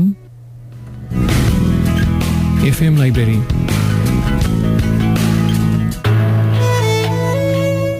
সুতরাং বন্ধুরা, সবাইকে স্বাগত জানাচ্ছি আজকের FM লাইব্রেরি সেগমেন্টে। এবং আজকে অনেক বিশাল ভাষণটা শুরুতেই দিয়েছি যে আজকের FM লাইব্রেরিটা একটু অন্যরকম হবে। একটা গল্প বলে সেখানে আপনার পার্টিসিপেশনের সুযোগ থাকবে এবং তারপরে গল্পের বাকি অর্ধেক বা শেষ অর্ধেক পড়বো আমি, এরকম একটা অভিনব ব্যাপার হবে। শাহাদুজ্জামানের লেখা একটি গল্প বলবো। শাহাদুজ্জামান খুব প্রতিশ্রুতিশীল একজন লেখক এবং প্রতিশ্রুতিকে অনেকটা বাস্তবেও পরিণত করেছেন তিনি। বেশ ভিন্ন ধর্মী এবং খুব ভালো একজন গল্পকার এবং ঔপন্যাসিক তিনি। এই সময়ের যারা উন্নত সবচেয়ে ভালো লিখছেন তাদের মধ্যে একজন। এবং শাহাদুজ্জামানের যে গল্পের কথা আজকে বলবো সেটা হচ্ছে কতিপয় ভাবুক গল্পের নাম। এবং কতিপয় ভাবুক গল্পটা পড়ার পরে কিন্তু আপনাকে খুব ভাবুক হয়ে যেতে হবে, কারণ যে প্রশ্ন করবো বললাম সেজন্য মন দিয়ে গল্পটা শুনতে হবে। আমি একেবারে বই থেকেই হুবহু পড়ছি, আপনি মন দিয়ে শুনুন। হ্যাঁ, কতিপয় ভাবুক গল্পটা। মানুষ যখন ভাবে তখন তাকে সুন্দর দেখায়। ভাববার সুযোগ করে দেওয়ার জন্য আমি তাদের একটি বানানো গল্প বলি। তাদের অনুরোধ করি গল্পটি মনোযোগের সাথে শুনবার জন্য, কারণ গল্পের শেষে সবাইকে একটি প্রশ্ন করা হবে। গল্পটি এরকম: কোনো এক সমুদ্রে ছোট ছোট দ্বীপের সমাহারে তৈরি কোনো একটি দেশ। তারই এক দ্বীপে একদিন নৌকা করে এসে নামে এক ভিনদেশী যুবক আর তার বন্ধু। দ্বীপে ঘুরে ঘুরে তারা সওদা করে। ঘুরতে ঘুরতে এক অপূর্ব সুন্দরী মেয়ের সাথে দেখা হয় যুবকটির। মেয়েটিকে দেখে মুগ্ধ হয় সে, তার প্রেমে পড়ে যায়। যুবকের প্রেমের প্রস্তাব নিয়ে মেয়েটির কাছে উপস্থিত হয় যুবকের বন্ধু, কিন্তু মেয়েটি কোনো সাড়া দেয় না। যুবক তাতে বিচলিত হয় না, সে অপেক্ষা করতে থাকে। তারপর একদিন যুবক নিজে গিয়ে মেয়েটিকে বলে, তুমি শেষবারের মতো ভেবে দেখো, যদি আমার প্রেম গ্রহণ করতে প্রস্তুত হও তাহলে জানিও আজ রাতেই, কারণ কাল ভোরে আমরা চলে যাব এই দ্বীপ ছেড়ে। মেয়েটি দ্বিধায় পড়ে যায়। যুবকের রূপে সেও মুগ্ধ, তাছাড়া এর আগে কেউ তাকে এভাবে প্রেম নিবেদন করেনি। মেয়েটির মনে পুলক জাগে, কিন্তু সে সিদ্ধান্তহীনতায় ভোগে। বাড়ি গিয়ে সে ভাবতে থাকে। ভাবতে ভাবতে কখন যে রাত ভোর হয়ে গেছে সে টের পায় না। ভোরের আলো ফুটতেই মেয়েটি সিদ্ধান্ত নেয় যুবকের কাছে যাবে, সে তাকে গ্রহণ করবে। কিন্তু সৈকতে পৌঁছে দেখে যুবকের নৌকা ছেড়ে দিয়েছে। খানিকটা দূরে দেখা যাচ্ছে সেই নৌকার পাল। তার জীবনের প্রথম প্রেম কি এভাবে ব্যর্থ হয়ে যাবে? ভেবে মেয়েটি অস্থির বোধ করে, কি করবে ভেবে পায় না। এ সময় হঠাৎ দেখে সৈকত থেকে আরেকটি নৌকা রওনা হচ্ছে সমুদ্রের দিকে। নৌকা একজন বৃদ্ধ আর একজন সুঠামদেহী মাঝি। মেয়েটি ভাবে এদের সঙ্গী হলে হয়তো কখনো মিলিত হতে পারবে যুবকের নৌকাটির সাথে। তাদের প্রস্তাব করতে তারা সম্মত হয়। মাঝি, বৃদ্ধ আর মেয়েটি সমেত নৌকা অগ্রসর হতে থাকে। একসময় তাদের নৌকা যুবকের নৌকাটির বেশ কাছে চলে আসে। আর ঠিক সেই সময় হঠাৎ আকাশ কালো করে ওঠে ঝড়। সমুদ্রের বড় বড় ঢেউ তোলপাড় করতে থাকে চারদিক। ঢেউয়ের মাথায় দুলতে থাকে নৌকা দুটো। এক পর্যায়ে নৌকা দুটোকে ঢেউয়ের আড়ালে আর দেখা যায় না। অনেকক্ষণ পর ঝড় থামে, সব শান্ত হয়ে আসে। দেখা যায় মেয়েটি, সেই বৃদ্ধ আর মাঝি তাদের নৌকা সমেত গিয়ে পড়েছে জনমানবহীন ছোট্ট একটা দ্বীপে। আর তার একটু দূরেই আরেকটা দ্বীপে গিয়ে পড়েছে সেই যুবক আর তার বন্ধুর নৌকাটি। মেয়েটি খানিকটা সুস্থ হয়ে চারদিকে ভালোভাবে তাকাতেই বালির উপর অক্ষত নৌকা, ক্লান্ত বৃদ্ধ আর মাঝিটিকে দেখে। তারপর সামনের জলরাশি পেরিয়ে একটু দূরে ভিন্ন একটি দ্বীপে দেখতে পায় আরেকটি নৌকা আর দুজন মানুষ। ভালোভাবে লক্ষ্য করলেই বুঝতে পারে এ সেই যুবক আর তার বন্ধুটি। চঞ্চল হয়ে ওঠে মেয়েটি। সে ভেবেছিল যুবকটি বুঝি চিরকালের জন্য হারিয়ে গেল তার জীবন থেকে, কিন্তু তাকে আবার দৃষ্টিসীমার মধ্যে পেয়ে তার কাছে যাবার জন্য মরিয়া হয়ে ওঠে সে। উপায় খুঁজতে থাকে। শেষে সেই তরুণ মাঝিটিকে মেয়েটি অনুরোধ করে ওই পাশের দ্বীপটিতে তাকে পৌঁছে দিয়ে আসবার জন্য, কিন্তু মাঝে যেতে অস্বীকৃতি জানায়। বেলা পড়ে আসে, অধীর হয়ে ওঠে মেয়েটির প্রাণ। মেয়েটি নিরুপায় হয়ে আবার মাঝিটির কাছে অনুরোধ করে। এবার মাঝিটি ওই সুন্দরী মেয়েটির চোখের দিকে তাকিয়ে থাকে কিছুক্ষণ, তারপর বলে, কাল ভোরে নিয়ে যেতে পারি, কিন্তু একটা শর্তে। মেয়েটি উদ্বিগ্ন হয়ে জিজ্ঞাসা করে, কী শর্ত? মাঝিটি বলে, যদি তুমি আজ রাতটা আমার সঙ্গে কাটাও। শুনে আঁতকে ওঠে মেয়েটি, বিচলিত হয়ে পড়ে। ফিরে আসে মাঝিটির কাছ থেকে। এই বিড়ম্বনার মধ্যে পড়ে হতবিহ্বল হয়ে পড়ে সে। কি করবে ভাবতে থাকে।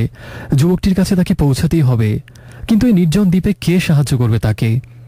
এ সময় দূরে বালির উপর সেই বৃদ্ধকে বসে থাকতে দেখে মেয়েটি ছুটে যায় তার কাছে। বৃদ্ধটিকে সব খুলে বলে। তারপর মাঝির প্রস্তাবের কথা জানিয়ে মেয়েটি বৃদ্ধকে অনুরোধ করে বলে, আপনি আমাকে সিদ্ধান্ত নিতে সাহায্য করুন। সব শুনে বৃদ্ধ কিছুক্ষণ নীরব থাকে। তারপর বলে, আমার শক্তি থাকলে আমি তোমাকে পৌঁছে দিয়ে আসতাম, কিন্তু এখন এই পরিস্থিতিতে আমি তোমাকে কোনো পরামর্শ দিতে পারি না। এই সিদ্ধান্ত তোমাকে একাই নিতে হবে। মেয়েটি অসহায় বোধ করে। ওদিকে সূর্য ডুবে যায়। মেয়েটি আবার একা একা পায়চারি করে সৈকতে। দূরের দ্বীপে আবছা দেখা যায় সেই যুবক আর তার বন্ধুর নৌকাটিকে। মেয়েটি বুঝতে পারে যুবক এখনও রয়েছে সেই দ্বীপে, হয়তো কাল ভোরেই সাগর পাড়ি দেবে। কিন্তু মেয়েটির মনে জেগে ওঠা প্রেমের খবর না জেনেই যদি যুবকটি চলে যায়, যদি এভাবেই মেয়েটির জীবনের প্রথম প্রেম ব্যর্থ হয়ে যায়, তাহলে তার এই বেদনার ভার সে কেমন করে সইবে? রাত নেমে আসে, চারদিক অন্ধকার হয়ে যায়। মেয়েটির ভয় করতে থাকে। হঠাৎ মনে হয় তাকে একা পেয়ে এই অন্ধকারে মাঝিটি যদি তার উপর বল প্রয়োগ করে। এসব ভাবতে ভাবতে মেয়েটি কখন যেন এসে দাঁড়ায় মাঝিটির সামনে। তারপর সেই রাতেই মাঝির শর্ত পূরণ করে সে। ভোর হলে কথা মতো মাঝিটি নৌকা চালিয়ে মেয়েটিকে পৌঁছে দিয়ে আসে পাশের দ্বীপে। মাঝিকে বিদায় দিয়ে মেয়েটি থরথর বুকে গিয়ে দাঁড়ায় যুবকটির কাছে। বলে, আমি তোমার প্রেম গ্রহণ করেছি। যুবকটি বিস্মিত হয়, মেয়েটিকে আলিঙ্গন করে। দুজন আলিঙ্গনাবদ্ধ হয়ে থাকে অনেকক্ষণ। যুবকের বন্ধুটি তখন নৌকা মেরামতে ব্যস্ত। মেয়েটি যুবকের বুকে মাথা রাখে গভীর আবেগে, আর বর্ণনা করে যুবকের কাছে তার পৌঁছানোর ইতিবৃত্ত, মাঝির শর্ত এবং বিপন্ন হয়ে সেই শর্ত পালনের অভিজ্ঞতাও সে বর্ণনা থেকে বাদ দেয় না। কিন্তু সে কথা শুনে ক্ষুব্ধ হয়ে ওঠে যুবক। আলিঙ্গন থেকে সরিয়ে দেয় মেয়েটিকে। বলে, না, তুমি সরে যাও, আমি তোমাকে গ্রহণ করব না। অন্য পুরুষের স্পর্শ তোমার শরীরে। মেয়েটিকে প্রত্যাখ্যান করে যুবক এগিয়ে যায় আবার নৌকার দিকে। মেয়েটি ছলছল চোখে তাকিয়ে থাকে দিগন্তব্যাপী সমুদ্রে। একসময় বালিতে বসে কাঁদতে থাকে একা একা। কিছুক্ষণ পর যুবকের সেই বন্ধুটি এগিয়ে আসে মেয়েটির দিকে। কি হয়েছে জানতে চায়। মেয়েটি তখন অশ্রুসজল চোখে সব খুলে বলে। সব শুনে যুবকের বন্ধুটি মেয়েটির হাত ধরে বলে, কেঁদো না, এসো আমার সাথে, দেখি আমি কি করতে পারি। বানানো গল্পটি এখানেই শেষ। এবার আমি তাদের সেই প্রতিশ্রুত প্রশ্নটি করি। প্রশ্নটি এরকম। বন্ধুরা, আপনিও মন দিয়ে শুনুন প্রশ্নটা। উপরের গল্পটিতে 5টি চরিত্র আছে: যুবক, তার বন্ধু, মেয়েটি, মাঝি এবং বৃদ্ধ। আপনাদের বলতে হবে এই চরিত্রগুলোর মধ্যে কোনজনকে আপনার সবচেয়ে পছন্দ এবং কেন। আপনাদের সময় দেওয়া হলো, আপনারা ভাবুন। সো ফ্রেন্ডস, আজকের এফএম লাইব্রেরি সেগমেন্টে একটা অন্যরকম গল্প কিন্তু শেষ হয়নি, অর্ধেক মাত্র শেষ হলো। ঠিক গল্পের মধ্যেও লেখক শাহাদুজ্জামান বলছেন এই পর্যায়ে এসে পাঠকদেরকে যে গল্পটাতে 5টা চরিত্র আছে। সেই যুবক যে প্রেম নিবেদন করেছিল মেয়েটিকে দ্বীপে দেখে, সেই এক অচেনা দ্বীপে সে মেয়েটিকে দেখে তার ভালো লেগেছে এবং প্রেমে পড়ে যায়। তাই তখন সে মেয়েটিকে প্রেম নিবেদন করে এবং বলে, অমুক দিন পর্যন্ত আমি আছি, তুমি এর মধ্যে আমাকে তোমার উত্তর জানিও। তার এক বন্ধুও থাকে তার সাথে, এবং সেই যুবক বন্ধুটি তার বন্ধুর মানে যুবকের বন্ধুটি তার হয়ে প্রস্তাবটা প্রথমে নিয়ে যায় মেয়েটির কাছে। তো আমরা দুজনকে পেলাম, যুবক, যুবকের বন্ধু, তারপরে সেই মেয়েটি যাকে ঘিরে এত কিছু আবর্তিত হলো। আর পরবর্তীতে মেয়েটি যখন সিদ্ধান্ত নেয় যুবকের প্রস্তাবে সে সাড়া দেবে, তখন অলরেডি যুবকের নৌকাটা ছেড়ে দিয়েছে। তাই তখন সে আরেক নৌকায় উঠে পড়ে, যেখানে এক বৃদ্ধ আছে এবং আরেকজন যুবক মাঝি আছে, এবং দুজনই দুটি নৌকে তখন ঝড়ে কবলে পড়ে এবং শেষ পর্যন্ত একটা দ্বীপে গিয়ে তাদের নৌকাটি, মেয়েটির নৌকাটি ঠাঁই পায়। এবং একটু আরেকটা দূরে কাছে আরেকটা দ্বীপে দেখা যায় সেই যুবকের নৌকাটি, তার সেই আরাধ্য প্রেমিকের নৌকা। কিন্তু সেখানে কিভাবে যাবে? তখন মাঝির কাছে গিয়ে প্রস্তাব দিলে মাঝি তাকে একটা অশালীন প্রস্তাব, একটা কুপ্রস্তাব দেয় যে না, আজকে রাত আমি এক শর্তে তোমাকে নিয়ে যাবো, আজকে রাত আমার সাথে কাটাতে হবে। প্রথমে হতভম্ব হয়ে গেলেও তখন সে ছুটে যায় বৃদ্ধের কাছে যে আমাকে একটু পরামর্শ দিন, আমি কি সিদ্ধান্ত নেব। তখন বৃদ্ধ তাকে বলে যে না, এই সিদ্ধান্ত তোমার একাই নিয়ে নিতে হবে। এবং অবশেষে আর কোনো উপায়ন্তর না দেখে, যেহেতু তার প্রেম হয়তো পরের দিন সকালে আরেক দ্বীপে চলে যাবে বা অন্য কোথাও আর জীবনে কখনো দেখা হবে না, বাধ্য হয়ে সেই মন্দ প্রস্তাবে সাড়া দেয় এবং সেই দ্বীপে গিয়ে পৌঁছায় এবং তাকে সবকিছু খুলে বলে। তখন প্রথমে যুবকটি তাকে ফিরে পেয়ে আনন্দিত হলেও এই কথা শুনে সে তাকে ফিরিয়ে দেয়, অন্য যুবকের স্পর্শ তোমার শরীরে এই কথা বলে। তখন সে মেয়েটি যখন কাঁদতে থাকে, যুবকের বন্ধু এসে তার হাত ধরে বলে, কেঁদো না, চলো আমার সাথে দেখি কি করতে পারি। এভাবে গল্পটা শেষ হয় এবং গল্পের ভেতরে 5টা চরিত্র, যুবক, যুবকের বন্ধু, মেয়েটি, সেই মাঝি এবং সেই সুযোগ সন্ধানী মাঝি এবং বৃদ্ধ। আপনার বলতে হবে এই 5 জনের মধ্যে কার চরিত্রটা আপনার কাছে সবচেয়ে ভালো লেগেছে, এবং শুধু এটুকু বললেই হবে না, কেন ভালো লেগেছে সেই কথাটা লিখতে হবে এবং SMS করে পাঠিয়ে দিন আমার কাছে। আর তারপরে আমি গল্পের ভেতরে আবার ফিরে যাব এবং শাহাদুজ্জামানের গল্পে তিনি কি বলেছেন, আসলে কোন চরিত্রটা সবচেয়ে ভালো বা কার কি দোষ গুণ, কেন ভালো কেন খারাপ, সবকিছু আমরা ধীরে ধীরে জানবো এবং আপনার SMS, আপনার উত্তরটাও আমি অ্যানালাইসিস করব, আমারও কিছু ভাবনা বলবো। আমার ধরনের একটা ইন্টারেস্টিং FM লাইব্রেরি সেগমেন্ট আজকে হবে। তাই এখন আপনি তো প্রশ্নটা শুনলেন ভালো করে, যে আপনার 5 জনের মধ্যে কাকে সবচেয়ে বেশি ভালো লেগেছে এবং কেন, সেই কথাটি গুছিয়ে লিখতে হবে। আর যার অ্যান্সার সবচেয়ে ভালো লাগবে তার জন্য অবশ্যই কিছু একটা থাকবে, কি থাকবে সেটা জানার জন্য অপেক্ষা করুন। আর SMS করার নিয়মটা শুধু এটা, বা যে কোনো গান টান শুনতে চাইলেও যে কোনো কিছু লেখার জন্য একই SMS করবেন, একই নিয়মে। প্রথমে লিখবেন রেডিও আমারের সংক্ষিপ্ত রূপ RA, স্পেস দিয়ে আপনার নাম, ঠিকানা এবং তারপরে কথাগুলো লিখে পাঠিয়ে দিন 6969 এই নাম্বারটাতে। আর দেখা যাক কার কেমন। আমি খুব পার্সোনালি, আমি নিজে খুব কিউরিয়াস যে আসলে আমার বন্ধুরা যারা এই মুহূর্তে শুনলেন, যারা প্রতিদিন FM লাইব্রেরির জন্য SMS করেন, তারা এটা শুনে কে কি ভাবছেন। কেউ হয়তো এর কথা বলবেন, কেউ ওর কথা বলবেন, যে ওকে আমার সবচেয়ে ভালো লেগেছে এবং তাদের যুক্তিগুলো আমি শুনবো। আমি খুব সিরিয়াসলি ইন্টারেস্টেড এবং কিউরিয়াস, যেহেতু এই প্রথম একটা ইন্টারেক্টিভ FM লাইব্রেরি হচ্ছে, যেখানে আপনারও অনেক কিছু বলার সুযোগ থাকছে। দেখা যাক না কি কি উত্তর আমার জন্য অপেক্ষা করছে। এই ফাঁকে আমরা দুটো গান শুনে আসি।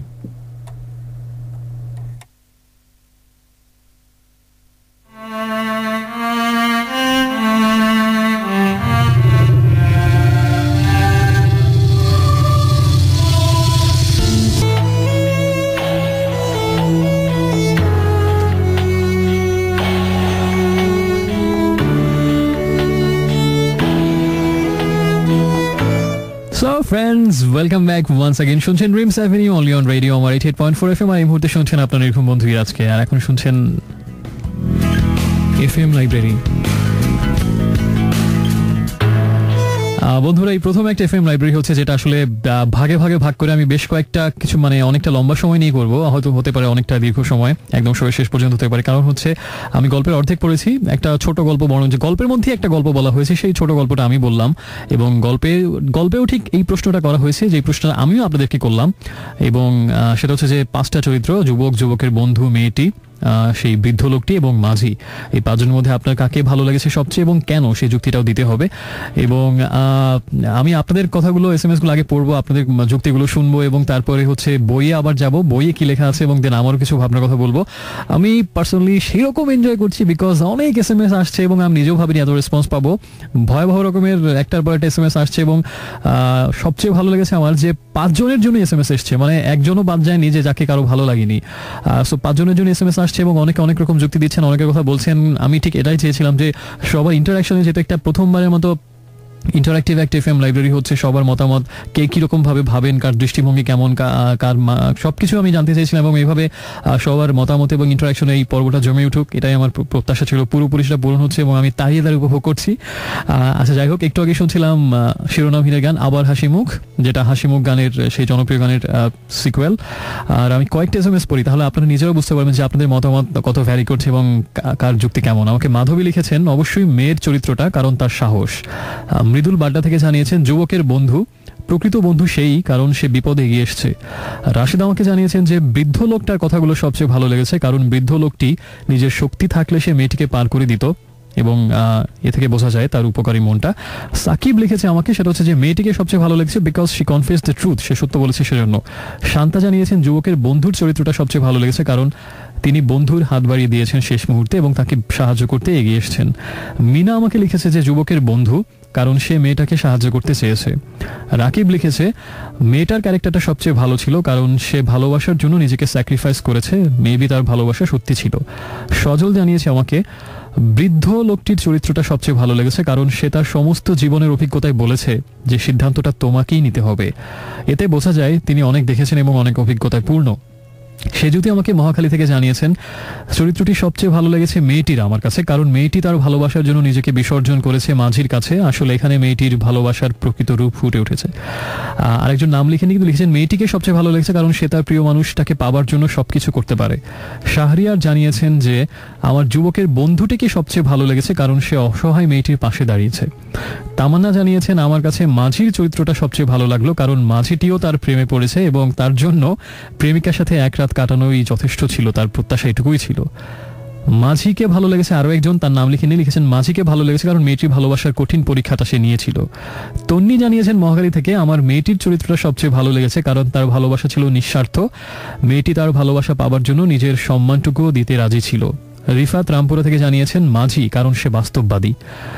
আচ্ছা, অনেক ভ্যারিয়েশন পাওয়া যাচ্ছে, অনেক বৈচিত্র্যপূর্ণ SMS। ইফতি লিখেছে মিরপুর থেকে বৃদ্ধ লোকটাকে সবচেয়ে ভালো লেগেছে কারণ মেয়েটির সিদ্ধান্ত মেয়েটির উপর দিয়ে দিয়েছে, মেয়েটির মনের কথা মেয়েটিকে শুনতে বলেছে। ডলি জানিয়েছেন এই গল্পে প্রেমিকের বন্ধুর চরিত্রটা সবচেয়ে ভালো লেগেছে। আদ্রিক প্রেতাত্মা জানিয়েছেন মেয়েটিকে ভালো লেগেছে কারণ সে ভালোবাসাকে শ্রদ্ধা করেছে, ভালোবাসার জন্য মাঝির সেই শর্তে সে রাজি হয়। আসলে ভালোবাসা এমনই হওয়া উচিত। ছেলেটি তাকে কিন্তু ট্রু লাভ করেনি। পরিস্বপ্ন জানিয়েছেন যে তার কাছে যুবকের বন্ধুকে ভালো লেগেছে কারণ সবকিছু শোনার পর মেয়েটির হাত ধরে তাকে কি করতে পারি বলে আশা দিয়েছে। আরেকজন জানিয়েছেন ছেলেটার বন্ধুকে মনে হয়েছে পুরোপুরি একজন মানুষ। জেবা লিখেছে লালবাগ থেকে যে যুবকের বন্ধুকে সবচেয়ে ভালো লেগেছে, শেষ পর্যন্ত মেয়েটির হাত সে ধরেছিল। মিথিলা মিরপুর থেকে জানিয়েছেন যুবকের বন্ধু শেষ পর্যন্ত সেই মেয়েটিকে সাহায্য করতে রাজি হয়। হাসান লিখেছে ডেমরা থেকে আমার ভালো লাগছে যুবকের বন্ধুকে কারণ সে নিজেই প্রস্তাব নিয়েছিল বন্ধুর এবং অবশেষে মেয়েটার ভালোবাসার জন্য নিঃস্বার্থভাবে আশা দিয়েছে মেয়েটাকে। সুফিয়া জানিয়েছে যে যুবকের বন্ধুকে ভালো লেগেছে কারণ বন্ধুটি মেয়েটাকে বুঝতে পারে এবং সাহায্য করার প্রতিশ্রুতি দেয়। শুভ জানিয়েছে সাভার থেকে এই গল্পের মেয়েটিকে আমার সবচেয়ে ভালো লেগেছে কারণ ভালোবাসার জন্য তার সতীত্ব বিসর্জন দিয়েছে, কিন্তু তারপরও সে ভালোবাসার কাছে এগিয়ে গিয়েছিল সবকিছুর পরেও। সো ফ্রেন্ড, বুঝতে পারছেন, এবং আরো প্রচুর SMS আছে, আমি আরো পরে পড়বো, সবটাই পড়বো, এবং বুঝতে পারছেন যে বেশ জমে উঠেছে এবারের FM লাইব্রেরি সেগমেন্ট, এবং অনেকে অনেক রকম মতামত দিচ্ছেন এবং আপনাদের যুক্তিগুলো কিন্তু গল্পে যে প্রশ্নটা যে করা হয় 5 জন ব্যক্তির কাছে এবং 5 জন 5 রকম অ্যান্সার দেন, তাদের যুক্তিগুলো কিন্তু আপনাদের সাথে মিলে যাচ্ছে, অর্থাৎ আপনারা কিন্তু একই রকম ভাবে ভাবছেন, গল্পের ভিতরে একই রকম অ্যান্সার আছে, সেখানে পরে যাবো। তার আগে আমি আরো কিছু SMS পড়ি এবং আপনি এখন SMS দিয়ে আমার জানাতে পারেন আপনার উত্তর, আপনি কি ভাবছেন, কোন চরিত্রটাকে আপনার সবচেয়ে ভালো লেগেছিল। বেশ জমে উঠেছে খেলা FM লাইব্রেরি, এভাবে চলতে থাক। SMS করার নিয়মটা বলে দিই, প্রথমে লিখবেন রেডিও আমার শর্টেস্ট ভার্সন আর স্পেস দিয়ে আপনার নাম ঠিকানা এবং তারপরে কথাগুলো লিখে পাঠিয়ে দিন 6969 নাম্বারটাতে। এর পাশাপাশি আপনি যে কোনো মনের কথা বা গান সেগুলো পাঠাতে পারবেন। শুনিয়া সেই মুহূর্তে আমরা আরেকটা গান, যেহেতু বেশ ভালোবাসার দোলা চলে আমরা দুলছি এই মুহূর্তে, ডায়ার স্ট্রেটসের একটা এভারগ্রিন গান শুনবো, রোমিও অ্যান্ড জুলিয়েট, অসাধারণ গান। সেই গানটা শুনে একটু পরে আবার ফিরছি FM লাইব্রেরি সেগমেন্ট নিয়ে।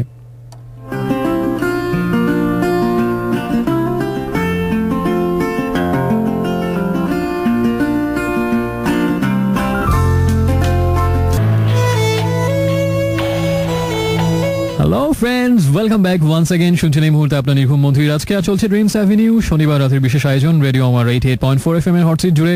এই মুহূর্তে আমি আছি, আমার সাথে আপনি আছেন আমার হৃদয় জুড়ে। শুনছিলাম ডায়ার স্ট্রেটসের গান রোমিও অ্যান্ড জুলিয়েট, কিন্তু অন্য এক রোমিও অ্যান্ড জুলিয়েটকে নিয়ে কিন্তু অন্য এক কাহিনী জমে উঠেছে বেশ FM লাইব্রেরি, আর তা হচ্ছে FM লাইব্রেরিতে। এবং একটা গল্প পড়েছিলাম আজকে, কতিপয় ভাবুক, যে গল্পের নাম শাহাদুজ্জামানের একটা অসাধারণ গল্প। সেই গল্পে একটা ছোট গল্পের ভিতরে আরেকটা ছোট গল্প বলা হয়েছে, সেই গল্পটা আমি বলা শেষ করেছি এবং আপনাদের সবার SMS এর মাধ্যমে উত্তরটা জানছি। 5টি চরিত্রের মধ্যে কাকে আপনাদের সবচেয়ে বেশি ভালো লেগেছে, নানা রকম উত্তর পাচ্ছি আমি, এবং 5 জনের জন্যই SMS পাচ্ছি, যে এমন একজনও বাদ পড়েনি 5টা ক্যারেক্টারের যে যাকে কারো না কারো ভালো লাগেনি। তবে বেশিরভাগ লোকই দেখা যাচ্ছেন 2 জন চরিত্রকে বেশি পছন্দ করছেন। সবচেয়ে বেশি বোধহয় ভোট পেয়েছে যুবকের বন্ধু, তার প্রতি ভালো লাগা দেখা যাচ্ছে সবচেয়ে বেশি SMS তার জন্য, মানে তাকে বেশি ভালো লেগেছে। এবং দ্বিতীয় তারপরে স্থানে আমার, এবং 2 জন খুব হাড্ডাহাড্ডি লড়াই হচ্ছে, মেয়েটির চরিত্রকে অনেকের ভালো লেগেছে এবং এই দুটো চরিত্র বেশি, এবং কেউ তারপরে বলছেন অনেকে বৃদ্ধের কথা, এবং মাঝির চরিত্রটা বোধহয় 2 জন বলেছেন যে মাঝি সেই অশালীন প্রস্তাব দেওয়ার পর 2 জনের কাছে তার চরিত্রের কিছু না কোনো দিক ভালো লেগেছে, এবং একজন এখন পর্যন্ত একজন যুবক, সেই যুবক যে প্রথম প্রেম নিবেদন করে, সেই যুবকের চরিত্রটা মাত্র একজনের কাছে ভালো লেগেছে। তাই দেখা যাচ্ছে সবাই একজন চরিত্র নেই যে কারো কাছে যাকে অন্তত একজন মানুষের কাছেও ভালো লাগেনি, এরকম একজনও ইন্টারেস্টিং। আরেকটা বিষয় হচ্ছে যে, তবে যারা এত যুক্তি দিচ্ছেন তাদের জন্য আমি একটা কথা বলি এবার, সেটা হচ্ছে যে আমি গল্পের বইতে মানে গল্পের শেষ অর্ধেকে প্রত্যেকটা চরিত্রেরই অনেক দুর্বলতা বের করা হয়েছে এবং আমি সেগুলো বলবো এবং তখন দেখবেন যে আপনি যাকে এত গুণে গুণান্বিত করে এক শ্রেষ্ঠ চরিত্র বললেন যে ওটাই বলা, তার কিন্তু অনেক দুর্বলতা আমি দেখাবো একটু পরে। যে আপনি যাকে সবচেয়ে ভালো বলছেন এই চরিত্রটা সবচেয়ে ভালো লেগেছে, তারও অনেক দুর্বলতা, অনেক ভুল, অনেক সীমাবদ্ধতা ছিল। সেটা প্রত্যেকটা ক্যারেক্টারই আমি বের করে মানে বইয়েই দেওয়া আছে, আমি সেগুলো অ্যানালাইসিস করবো যে তার সীমাবদ্ধতা কি ছিল বা তার শক্তিশালী দিকটা কি ছিল। সো কোনো চরিত্রটাই আমি 5টা চরিত্রের কোনোটাই আপনি এভাবে বলতে পারবেন না তার কোনো উইকনেস ছিল না বা সেই সবচেয়ে ভালো বা তার সবই ভালো, এটা বলা যাবে না। আবার 5টার কোনোটাকেই বলা যাবে না যে না কাউকে সম্পর্কে এবার বলা যাবে না যে না সে ঠিক কাজ করেনি। প্রত্যেকের পক্ষেই কিছু না কিছু যুক্তি আছে, প্রত্যেকের বিপক্ষেই আবার কিছু না কিছু যুক্তি আছে, যেটা আপনাদের SMS-এও আমি দেখছি এবং বইয়ে যে ছোট গল্পের মধ্যে আরেকটা গল্প 5 জনকে বলা হলো, তারাও একই রকম আনসার দিয়েছেন। প্রত্যেকেরই কিছু পক্ষে কিছু না কিছু যুক্তি আছে, আবার প্রত্যেকের বিপক্ষে কিছু না কিছু যুক্তি আছে। তা সেগুলো আমরা সবই ধীরে ধীরে শুনবো। বেশ জমে উঠেছে, ইন্টারেস্টিং, এটাই আমি চেয়েছিলাম, ইন্টারেক্টিভ একটা FM লাইব্রেরি। আর কিছু SMS পড়ি। সিমি মেরুল বাড্ডা থেকে আমাকে জানিয়েছেন মেয়েটার চরিত্র সবচেয়ে বেশি ভালো লেগেছে, কারণ সে চাইলে যুবককে প্রত্যাখ্যান করতে পারতো কিন্তু যুবককে পাওয়ার জন্য এত কিছু করলো। ডলি আমাকে জানিয়েছেন প্রেমিকের বন্ধু চরিত্রটা ভালো লেগেছে। আব্দুল্লাহ লিখেছেন মেয়েটিকে ভালো লেগেছে কারণ সে প্রিয় মানুষকে পাওয়ার জন্য সবকিছু করতে পারে। মনি লিখেছেন ঢাকা ইউনিভার্সিটি থেকে যে বুড়ো লোকটির চরিত্র সবচেয়ে ভালো লেগেছে কারণ উনি মেয়েটিকে ডিসিশন নিতে বলেছেন, এখানে এটা দরকার ছিল। আয়েশা ধানমন্ডি থেকে জানিয়েছেন অন্যরকম একটা SMS, সবার থেকে আলাদা, কাউকে তার ভালো লাগেনি কারণ মেয়েটি বোকা এবং সরল আর বাকিরা স্বার্থপর সুযোগ সন্ধানী, এটা হচ্ছে তার কথা। আর কানন আমাকে জানিয়েছেন ঢাকা মেডিকেল কলেজ থেকে, সেটা হচ্ছে যে মেয়েটাকে সবচেয়ে বেশি ভালো লেগেছে কারণ সে ছেলেটির জন্য সবকিছু দিয়েছিল।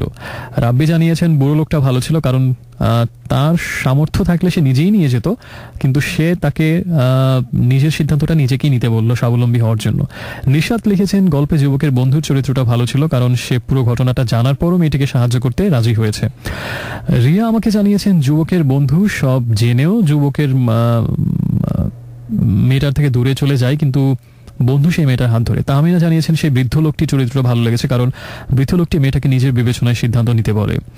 মিম আমাকে জানিয়েছেন যে আমার কাছে মনে হয় যুবকের বন্ধু সবচেয়ে ভালো ছিল কারণ মেয়েটার অসহায় মুহূর্তে সে কাউকে না কাউকে সাহায্য করতে হতো, সে এগিয়ে এসছে। শাম্মী লিখেছে যে আমার গল্পের মেয়েটার চরিত্রটা ভালো লেগেছে কারণ মেয়েটা ভালোবেসেছিল সত্যিকারে, তাই ভালোবাসার জন্য অনেক কিছু ত্যাগ করলো।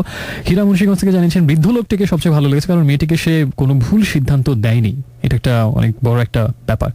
হৃদয় দাস জানিয়েছেন যে যুবকের বন্ধুটা কারণ ওই মেয়েটাকে দ্বীপে একা আর কেউ সাহায্য করার ছিল না কিন্তু সে এগিয়ে এসেছিল। সবুজ জানিয়েছি গুলশান থেকে যে আমার ছেলেটার বন্ধুকে ভালো লেগেছে কারণ আলটিমেটলি ও মেয়েটাকে সাহায্য করতে চায়। সুমাইয়া জানিয়েছে গল্পে এত দূর পর্যন্ত মেয়েটাকে আসলেই ভালো লাগে কারণ মেয়েটা সবকিছু না বললেও পারতো, ছেলেটাকে গোপন করে যেতে পারতো কিন্তু সে অনেস্ট থেকে ছিল। This is the real emotion. Green road থেকে জয়া জানিয়েছেন যে যুবকের বন্ধুকে বিকজ যুবকের বন্ধুটি মেয়েটির কষ্ট বুঝতে পেরে মেয়েটির জন্য কিছু করতে চায়। হাবিব জানিয়েছেন যুবকের বন্ধুটির কথাই দুঃসময় পাশে ছিল বলে। সজীব নারায়ণগঞ্জকে জানিয়েছে যে মেয়েটির চরিত্রটা সবচেয়ে ভালো হয়েছে কারণ সে তার মনের বিচক্ষণতা এই পর্যন্ত পুরোটা সময় ধরে অবিচ্ছেদ্যভাবে তার মধ্যে ছিল। শম্পা জানিয়েছেন যে যুবকের বন্ধুকে ভালো লেগেছে কারণ মেয়েটার জন্য সে কিছু করতে চায়। স্মৃতি জানিয়েছে যুবকের বন্ধুকে তারও ভালো লেগেছে কারণ যুবকের মনের কথা মেয়েটাকে প্রথমে সেই কিন্তু পৌঁছে দিয়েছিল নিঃস্বার্থভাবে এবং বিপদের সময় সে মেয়েটিকে আবার সাহায্য করতে এগিয়ে আসে। আর যুবকের বন্ধুকে আরও একজনের ভালো লেগেছে, রাজন তার নাম। শরীফ জানিয়েছে হাজারীবাগ থেকে সবচেয়ে বন্ধুর চরিত্রটাই ভালো লেগেছে কারণ বন্ধুই প্রথমে তার বন্ধুর প্রস্তাব মেয়েটির কাছে নিয়ে যায় এবং পরে মেয়েটিকে সাহায্য করতে চায়। দিয়া কামারপাড়া থেকে জানিয়েছেন আমার কাছে মেয়েটার চরিত্রটা সবচেয়ে বেশি ভালো লেগেছে কারণ সে তার ভালোবাসা মানুষকে পাওয়ার জন্য সব ত্যাগ স্বীকার করতে রাজি। মাহবুব মালিবাগ থেকে জানিয়েছে যুবকের বন্ধুর চরিত্রকে ভালো লেগেছে। রুবায়াত জানিয়েছে যে তারও যুবকের বন্ধুটিকে ভালো লেগেছে এবং সুপ্তি বনশ্রী থেকে জানিয়েছেন তারও ভালো লেগেছে যুবকের বন্ধুকে। সাগর মানিকগঞ্জ থেকে জানিয়েছে যুবকের বন্ধু। নায়লা মিরপুর থেকে জানিয়েছে মেয়েটাকে কারণ সে ভালোবাসার জন্য নিজের সম্মান পর্যন্ত হারায়, ছেলেটির প্রতি তার এমন অতুলনীয় অসীম ভালোবাসার জন্য সেই গল্পের সেরা চরিত্র। অভি লিখেছে পিরোজপুর থেকে ভালো লেগেছে তার সেই ছেলেটিকে, এই একমাত্র অভি পিরোজপুরের বন্ধু, তিনি একমাত্র সেই মূল চরিত্র মানে প্রথম যে চরিত্রটা আছে প্রেমে পড়ে এবং মেয়েটিকে ভালোবাসার কথা বলে, সে মাত্র একটা ভোট পেয়েছে এতক্ষণে, সেটা হচ্ছে অভি ফ্রম পিরোজপুর। তো আমরা শুনি তার যুক্তিটা কি। তার যুক্তিটা হচ্ছে যে তার ভালো লেগেছে প্রথম ছেলেটিকে কারণ সে কোনো ব্যাড গার্লকে মেনে নেয়নি আর মনে কোনো খারাপ ভাবনা যার মধ্যে কিছুক্ষণের জন্য হলো কাজ করেছে তাকে সে না মেনে নিয়ে ঠিক কাজ করেছে, এটা হচ্ছে তার যুক্তি। মগবাজার থেকে দিয়া জানিয়েছে যুবকের বন্ধুকে কারণ সে নিঃস্বার্থভাবে তার বন্ধুকে সাহায্য করতে প্রথমেও প্রস্তাবটা দিয়েছিল, পরেও সাহায্য করতে চায় মেয়েটাকে, নিজের কোনো স্বার্থের কথা সে ভাবেনি। আরও প্রচুর SMS, প্রচুর প্রচুর প্রচুর SMS দেখা যাচ্ছে। আমি কতক্ষণ লাগবে পড়তে জানি না, বেশ জমে উঠেছে। আপনিও জানাতে পারেন আপনার কাছে কোন চরিত্রটা সবচেয়ে ভালো লেগেছে, ছেলেটিকে নাকি ছেলের বন্ধুকে, নাকি মেয়েটিকে, নাকি সেই মাঝিকে, নাকি সেই বৃদ্ধ লোকটিকে, এবং কেন সেটাও লিখবেন। আর SMS করার নিয়মটা হচ্ছে প্রথমে রেডিও আমরা শর্টেস্ট ভার্সন আর লিখবেন, স্পেস দিয়ে আপনার নাম, ঠিকানা এবং তারপরে কথাগুলো লিখে পাঠিয়ে দিন 6969 এই নাম্বারটাতে। জমে উঠেছে FM লাইব্রেরি। দেখা যাক শেষ পর্যন্ত কি দাঁড়ায় গল্পের পরিণতি।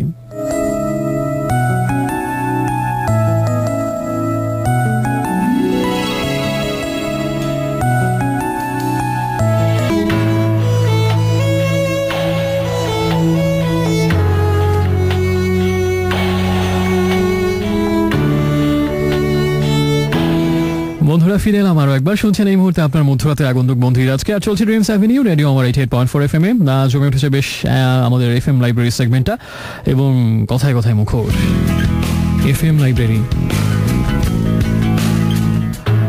প্রথমে একটা শাহাদুজ্জামানের একটা গল্প আজকে FM লাইব্রেরিতে শেয়ার করছি, কতিপয় ভাবুক গল্পটা নাম, এবং সেই গল্পের মধ্যে আরেকটা ছোট গল্প বলা হয়েছে। সেই গল্পটা আমি বলা শেষ করে সবাইকে প্রশ্নটা ছুড়ে দিয়েছি, ঠিক গল্পের ওই জায়গাটাতে প্রশ্নটা ছুড়ে দেওয়া হয় সবাইকে। তো আমি এই সর্বশেষ আরও কিছু উত্তর পড়ি, এরপরে আমি পরের অংশে চলে যাবো আসলে।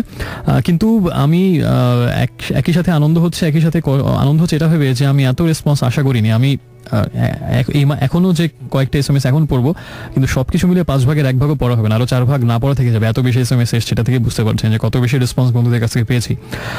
এটা দেখে ভালো লাগছে। আর খারাপ লাগছে যে এত বন্ধুর SMS মানে সবারটা আমি পড়তে পারছি না, কিন্তু এত সময় সবারটা পড়তে গেলে রাত 5টা বাজবে, তাও হয়তো শেষ হবে না, এত বেশি SMS আসছে।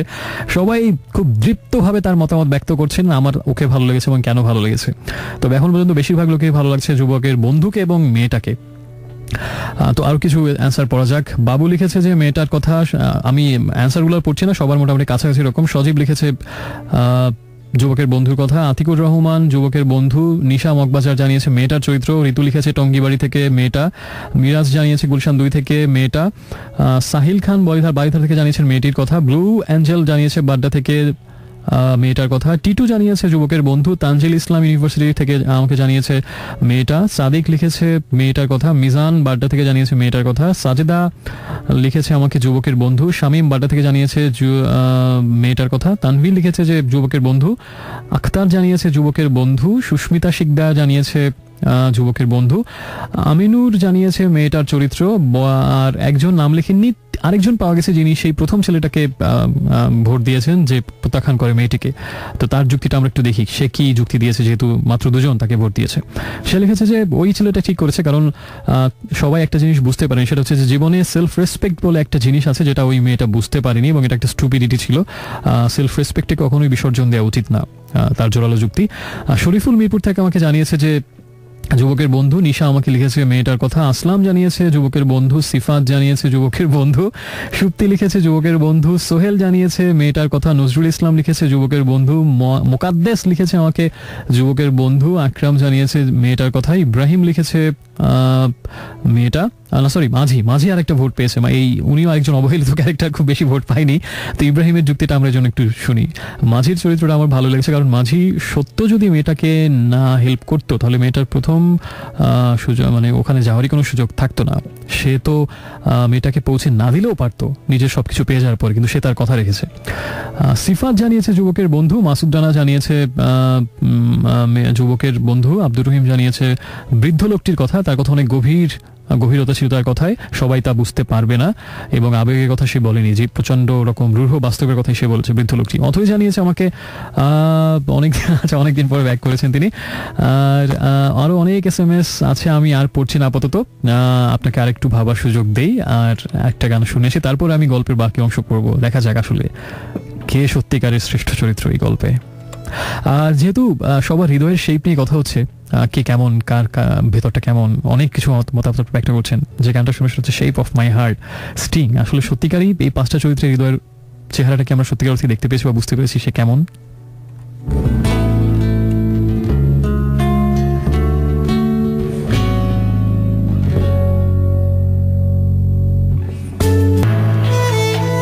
Hello friends, welcome back. শুনছেন ড্রিমস অ্যাভিনিউ, এই মুহূর্তে শুনছি আজকে। আর আমরা চলে যাচ্ছি আর কথা না বাড়িয়ে FM লাইব্রেরিতে। FM library. কতিপয় ভাবুক গল্প শাহাদুজ্জামানের, সেটা নিয়ে এত কথা হচ্ছে এবং আরো প্রচুর SMS ছিল। দুঃখ ভরে আমি অপরাধ স্বীকার করছি সবার SMS পড়তে না পারার জন্য, 4 ভাগের 1 ভাগও পড়া হয়নি। তবে যেহেতু সময় খুব বেশি বাকি নেই, তাই আমি আবার গল্পে প্রবেশ করি এবং প্রথমে আমি সেই অংশটা বলবো যেখানে সবার একটা করে মানে সবার ভালো জিনিসগুলো তুলে ধরা হয়েছে। প্রথমে আমরা সেটা শুনি, গল্পের ভেতরে আমি চলে যাচ্ছি আবার। বানানো গল্পটি এখানেই শেষ। এবার আমি তাদের সেই প্রতিশ্রুত প্রশ্নটি করি। প্রশ্নটি এরকম: ওপারের গল্পটিতে 5টি চরিত্র আছে, যুবক, তার বন্ধু, মেয়েটি, মাঝি এবং বৃদ্ধ। আপনাদের বলতে হবে এই চরিত্রগুলোর মধ্যে কোনজনকে আপনার সবচেয়ে পছন্দ এবং কেন। আপনাদের সময় দেওয়া হলো, আপনারা ভাবুন। তারা ভাবতে লাগলেন, তারপর একে একে জানালেন তাদের মতামত। প্রথমজন বললেন, আমার পছন্দ মেয়েটিকে, বিচিত্র ঝুঁকি নিতে প্রস্তুত, ঘাত প্রতিঘাতে প্রাণবন্ত, যথার্থ প্রেমিকা সে। দ্বিতীয়জন বললেন, আমার পছন্দ যুবকটিকে, তার মধ্যে আছে যথার্থ পৌরুষ, প্রেম নিবেদনে সে যেমন দ্বিধাহীন, প্রেম প্রত্যাখ্যানও সে তেমন অকপট। তৃতীয়জন বললেন, আমার ভালো লেগেছে মাঝিটিকে, তাকে আমার মনে হয়েছে সরল, প্রাকৃতিক। চতুর্থজন বললেন, আমি মনে করি এই গল্পের সবচেয়ে ভালো চরিত্র বৃদ্ধটি, পরিস্থিতির ক্রান্তিলগ্নে সে বিচক্ষণ, প্রাজ্ঞ ভূমিকা পালন করেছে। পঞ্চমজন বললেন, আমি পছন্দ করেছি যুবকের বন্ধুটিকে, গল্পে যে সামান্য ভূমিকায় তাকে পাওয়া যাচ্ছে তাতে তাকে দেখে একজন সহানুভূতিশীল, দায়িত্ববান মানুষ হিসেবে। সো ফ্রেন্ডস, দেখতে পাচ্ছেন যে গল্পের ভেতরে যে 5 জনকে গল্পটা বলা হয়েছিল তারা কিন্তু আপনাদের মতো অ্যান্সার দিচ্ছেন। আপনারা যারা এতক্ষণ ধরে বিভিন্ন চরিত্রটাকে ভালো লাগার কথা বললেন, আপনাদের অ্যান্সারের সাথে কিন্তু ওনাদের অ্যান্সারও মিলে যাচ্ছে। অর্থাৎ আপনারা যে তাদের চরিত্রের শক্তিশালী দিকটাকে পয়েন্ট আউট করেছেন, গল্পের ভেতরে দেখতে পাচ্ছি তারা সেগুলোর কথাই বলছেন। যে প্রথমে মেয়েটার কথা বলা হচ্ছে যে সে ঝুঁকি নিতে প্রস্তুত, ঘাত প্রতিঘাতে প্রাণবন্ত, একজন যথার্থ প্রেমিকা। আবার যে যুবকের কথা বলেছে, প্রথম সেই যুবক যে প্রত্যাখ্যান করেছে, সে বলেছে যে তার মধ্যে যথার্থ পৌরুষ আছে, প্রেম নিবেদনে সে যেমন দ্বিধাহীন, প্রেম প্রত্যাখ্যানও সে তেমন অকপট। আবার মাঝির কথা যিনি বলছেন, তিনি বলছেন যে তার কাছে মনে হচ্ছে মাঝিকে সরল এবং প্রাকৃতিক। আর আরেকজন বৃদ্ধের কথা বলছেন যে পরিস্থিতির ক্রান্তিলগ্নে সে বিচক্ষণ, প্রাজ্ঞ ভূমিকা পালন করেছে। আর যুবকের বন্ধুর কথা বলা হয়েছে যে ভূমিকা তাকে দেখা যাচ্ছে তা হচ্ছে একজন সহানুভূতিশীল, দায়িত্ববান মানুষ। এবারে আমরা শুনবো এতক্ষণ আপনারা যা করেছেন তার উল্টোটা। যদি বলা হয় যে 5টা চরিত্রের সবচেয়ে দুর্বলতা কি, 5টা চরিত্রের নেগেটিভ সাইডগুলো কি কি, 5টা চরিত্রের সীমাবদ্ধতা কোথায় ছিল, সেগুলো যদি জিজ্ঞেস করা হয়, এবার আমরা সেই কাজটা করি। এটা আরো বেশি ইন্টারেস্টিং। যে এতক্ষণ আমরা 5টা চরিত্রে ভালো, আপনার কাছে যাকে সবচেয়ে ভালো মনে হচ্ছে তার আপনি কারণটা বললেন, কিন্তু যদি বলা হয় 5টা চরিত্রের মধ্যে সেই ক্যারেক্টারগুলো, সীমাবদ্ধতা বা ত্রুটিগুলো আমরা যদি দেখি, বা তার কি সংকীর্ণতা ছিল, দেখা যাক। গল্পে আমি আবার প্রবেশ করছি, এটা আরো ইন্টারেস্টিং পার্ট। সবার মতামত শোনার পর আমি বলি, এবার আপনারা পরস্পরের সাথে ভিন্ন মত পোষণ করতে পারেন। বন্ধুরা মন দিয়ে শুনুন। প্রথমজন তখন বললেন, দেখুন, যিনি যুবকের পৌরুষের প্রশংসা করছেন তিনি আসলে প্রেমের চেয়ে যুবকের অহংকেই বড় করে দেখছেন। তিনি লক্ষ্য করছেন না যে মেয়েটি শুধু তার প্রেমকে সত্যে পরিণত করতে গিয়ে অন্য পুরুষের সাথে রাত্রি যাপনের মতো একটি বেদনাদায়ক সিদ্ধান্ত গ্রহণ করতে বাধ্য হয়েছে। বস্তুত সে সম্পূর্ণ একটি পরিস্থিতির শিকার। উপরন্তু লক্ষণীয় ব্যাপার হচ্ছে, মেয়েটি কিন্তু ইচ্ছে করলে এই তথ্যটি যুবকের কাছে গোপনও রাখতে পারত, কিন্তু সে তা করেনি। যে যুবক মেয়েটির এই সততা, তার বিপন্ন অভিজ্ঞতার নেপথ্যের বেদনাকে মূল্য দেয় না, সে যুবক মোটেই পৌরুষদীপ্ত নয়, বরং তার মন সংকীর্ণতা আক্রান্ত। সো আমরা জানলাম সেই প্রথম যুবক যে প্রত্যাখ্যান করেছে তার কি সীমাবদ্ধতা ছিল। যিনি যুবকের পক্ষে বলছিলেন, এবার তিনি বলে উঠলেন, না না, আমি আপনার সঙ্গে একমত নই। কারণ একটি ব্যাপার আপনি লক্ষ্য করেননি, গল্পে দেখা যাচ্ছে যুবকটি প্রথম মেয়েটিকে প্রেম নিবেদন করেছে। এই নিবেদনের মধ্যে বিন্দুমাত্র সংশয় ছিল না। প্রথমে মেয়েটি তার নিবেদনে সাড়া না দিলেও যুবক কিন্তু অপেক্ষা করেছে। পরে সে পুনরায় প্রস্তাব দিয়ে মেয়েটিকে ভাববার সুযোগ দিয়েছে, কিন্তু মেয়েটি ছিল দ্বিধান্বিত। যুবকটিকে দেখে মুগ্ধ হলেও প্রেমের প্রশ্নে যুবকটির মতো অকপট হওয়ার সাহস কিন্তু তার ছিল না। সে ছিল হিসেবি। তার দ্বিধার কারণেই সে সঠিক সময় উপস্থিত হতে পারেনি যুবকের কাছে। ফলে পরবর্তীকালে যেসব দুর্ঘটনা ঘটেছে তার জন্য মূলত সেই দায়ী। আর অন্য পুরুষের সাথে মেয়েটির রাত্রিযাপনের সংবাদে যুবকের যে তাৎক্ষণিক প্রতিক্রিয়া, তা তো একজন সৎ প্রেমিকেরই প্রতিক্রিয়া। এইটুকু অহং না থাকলে সে কেমনই বা প্রেমিক। অতএব আমি মনে করি প্রেমিক হিসেবেও যুবকটির স্থান মেয়েটির ঊর্ধ্বে। সো ফ্রেন্ডস, উল্টো যুক্তিগুলো শুনতে এবার কেমন লাগছে? সবাই এতক্ষণ যেরকম যুক্তি দিয়েছেন, এবার আমরা কিন্তু তার উল্টো কথা শুনছি। দেখা যাচ্ছে মেয়েটির সীমাবদ্ধতা কিছু বের হয়ে আসছে। বলা হচ্ছে মেয়েটি সে হিসেবে সে দ্বিধান্বিত ছিল, সে অনেক হিসাব করেছে, বিবেচনা করেছে, প্রস্তাব গ্রহণ করবো কি করবো না, করলে কি সুবিধা, না করলে কি, এভাবে দ্বিধান্বিত হয়ে সে কিন্তু দেরি করেছে, যার ফলে পরিস্থিতির উদ্ভব হলো। আদালত সে যদি নির্ধারিত সময়ের মধ্যে দ্বিধা সংকটভাবে প্রেমের আহ্বানে সাড়া দিত তাহলে এত কিছু হতো না। সুতরাং তার মধ্যে কিন্তু কিছু জটিল ব্যাপার দেখা যাচ্ছে। আর যুবকের পক্ষেও, যার পক্ষে অনেক কম ভোট পড়েছে, তার পক্ষে কিন্তু আমরা অনেক শক্তিশালী যুক্তি কিছু দেখতে পাচ্ছি। এভাবে বাকি ক্যারেক্টারগুলো সম্পর্কে আমরা ভিন্ন ভিন্ন মত একটু শুনি। তো যে লোকটি এতক্ষণ বলছিলেন তিনি আবার বলছেন, তবে আমি বেশ অবাক হয়ে ভাবছি মাঝির মতো একজন লম্পট অসাধু লোককে কি করে একজনের ভালো লাগতে পারে। এটা হয়তো আপনারাও ভাবছেন। তো শুনি আমরা বইয়ের ভেতরে কি বলা হয়েছে মাঝি সম্পর্কে। যিনি মাঝির পক্ষে মত দিয়েছিলেন তিনি বলে উঠলেন, ভালো লাগতে পারে এজন্যই কারণ আমি বিষয়টিকে প্রকৃতির বিশাল প্রেক্ষাপটে দেখেছি। আপনার ওই লম্পট অসাধু শব্দগুলো আসলে সামাজিক শব্দ। ওই তরুণ মাঝিটির মনে জনমানবহীন একটা দ্বীপে সে অপূর্ব সুন্দরী মেয়েটি যখন এসে দাঁড়িয়েছে তখন প্রকৃতিই মাঝিটিকে চালিত করেছে। মাঝির মনে যে শারীরিক বাসনা জেগেছে সেটা স্বতঃস্ফূর্ত এবং প্রাকৃতিক।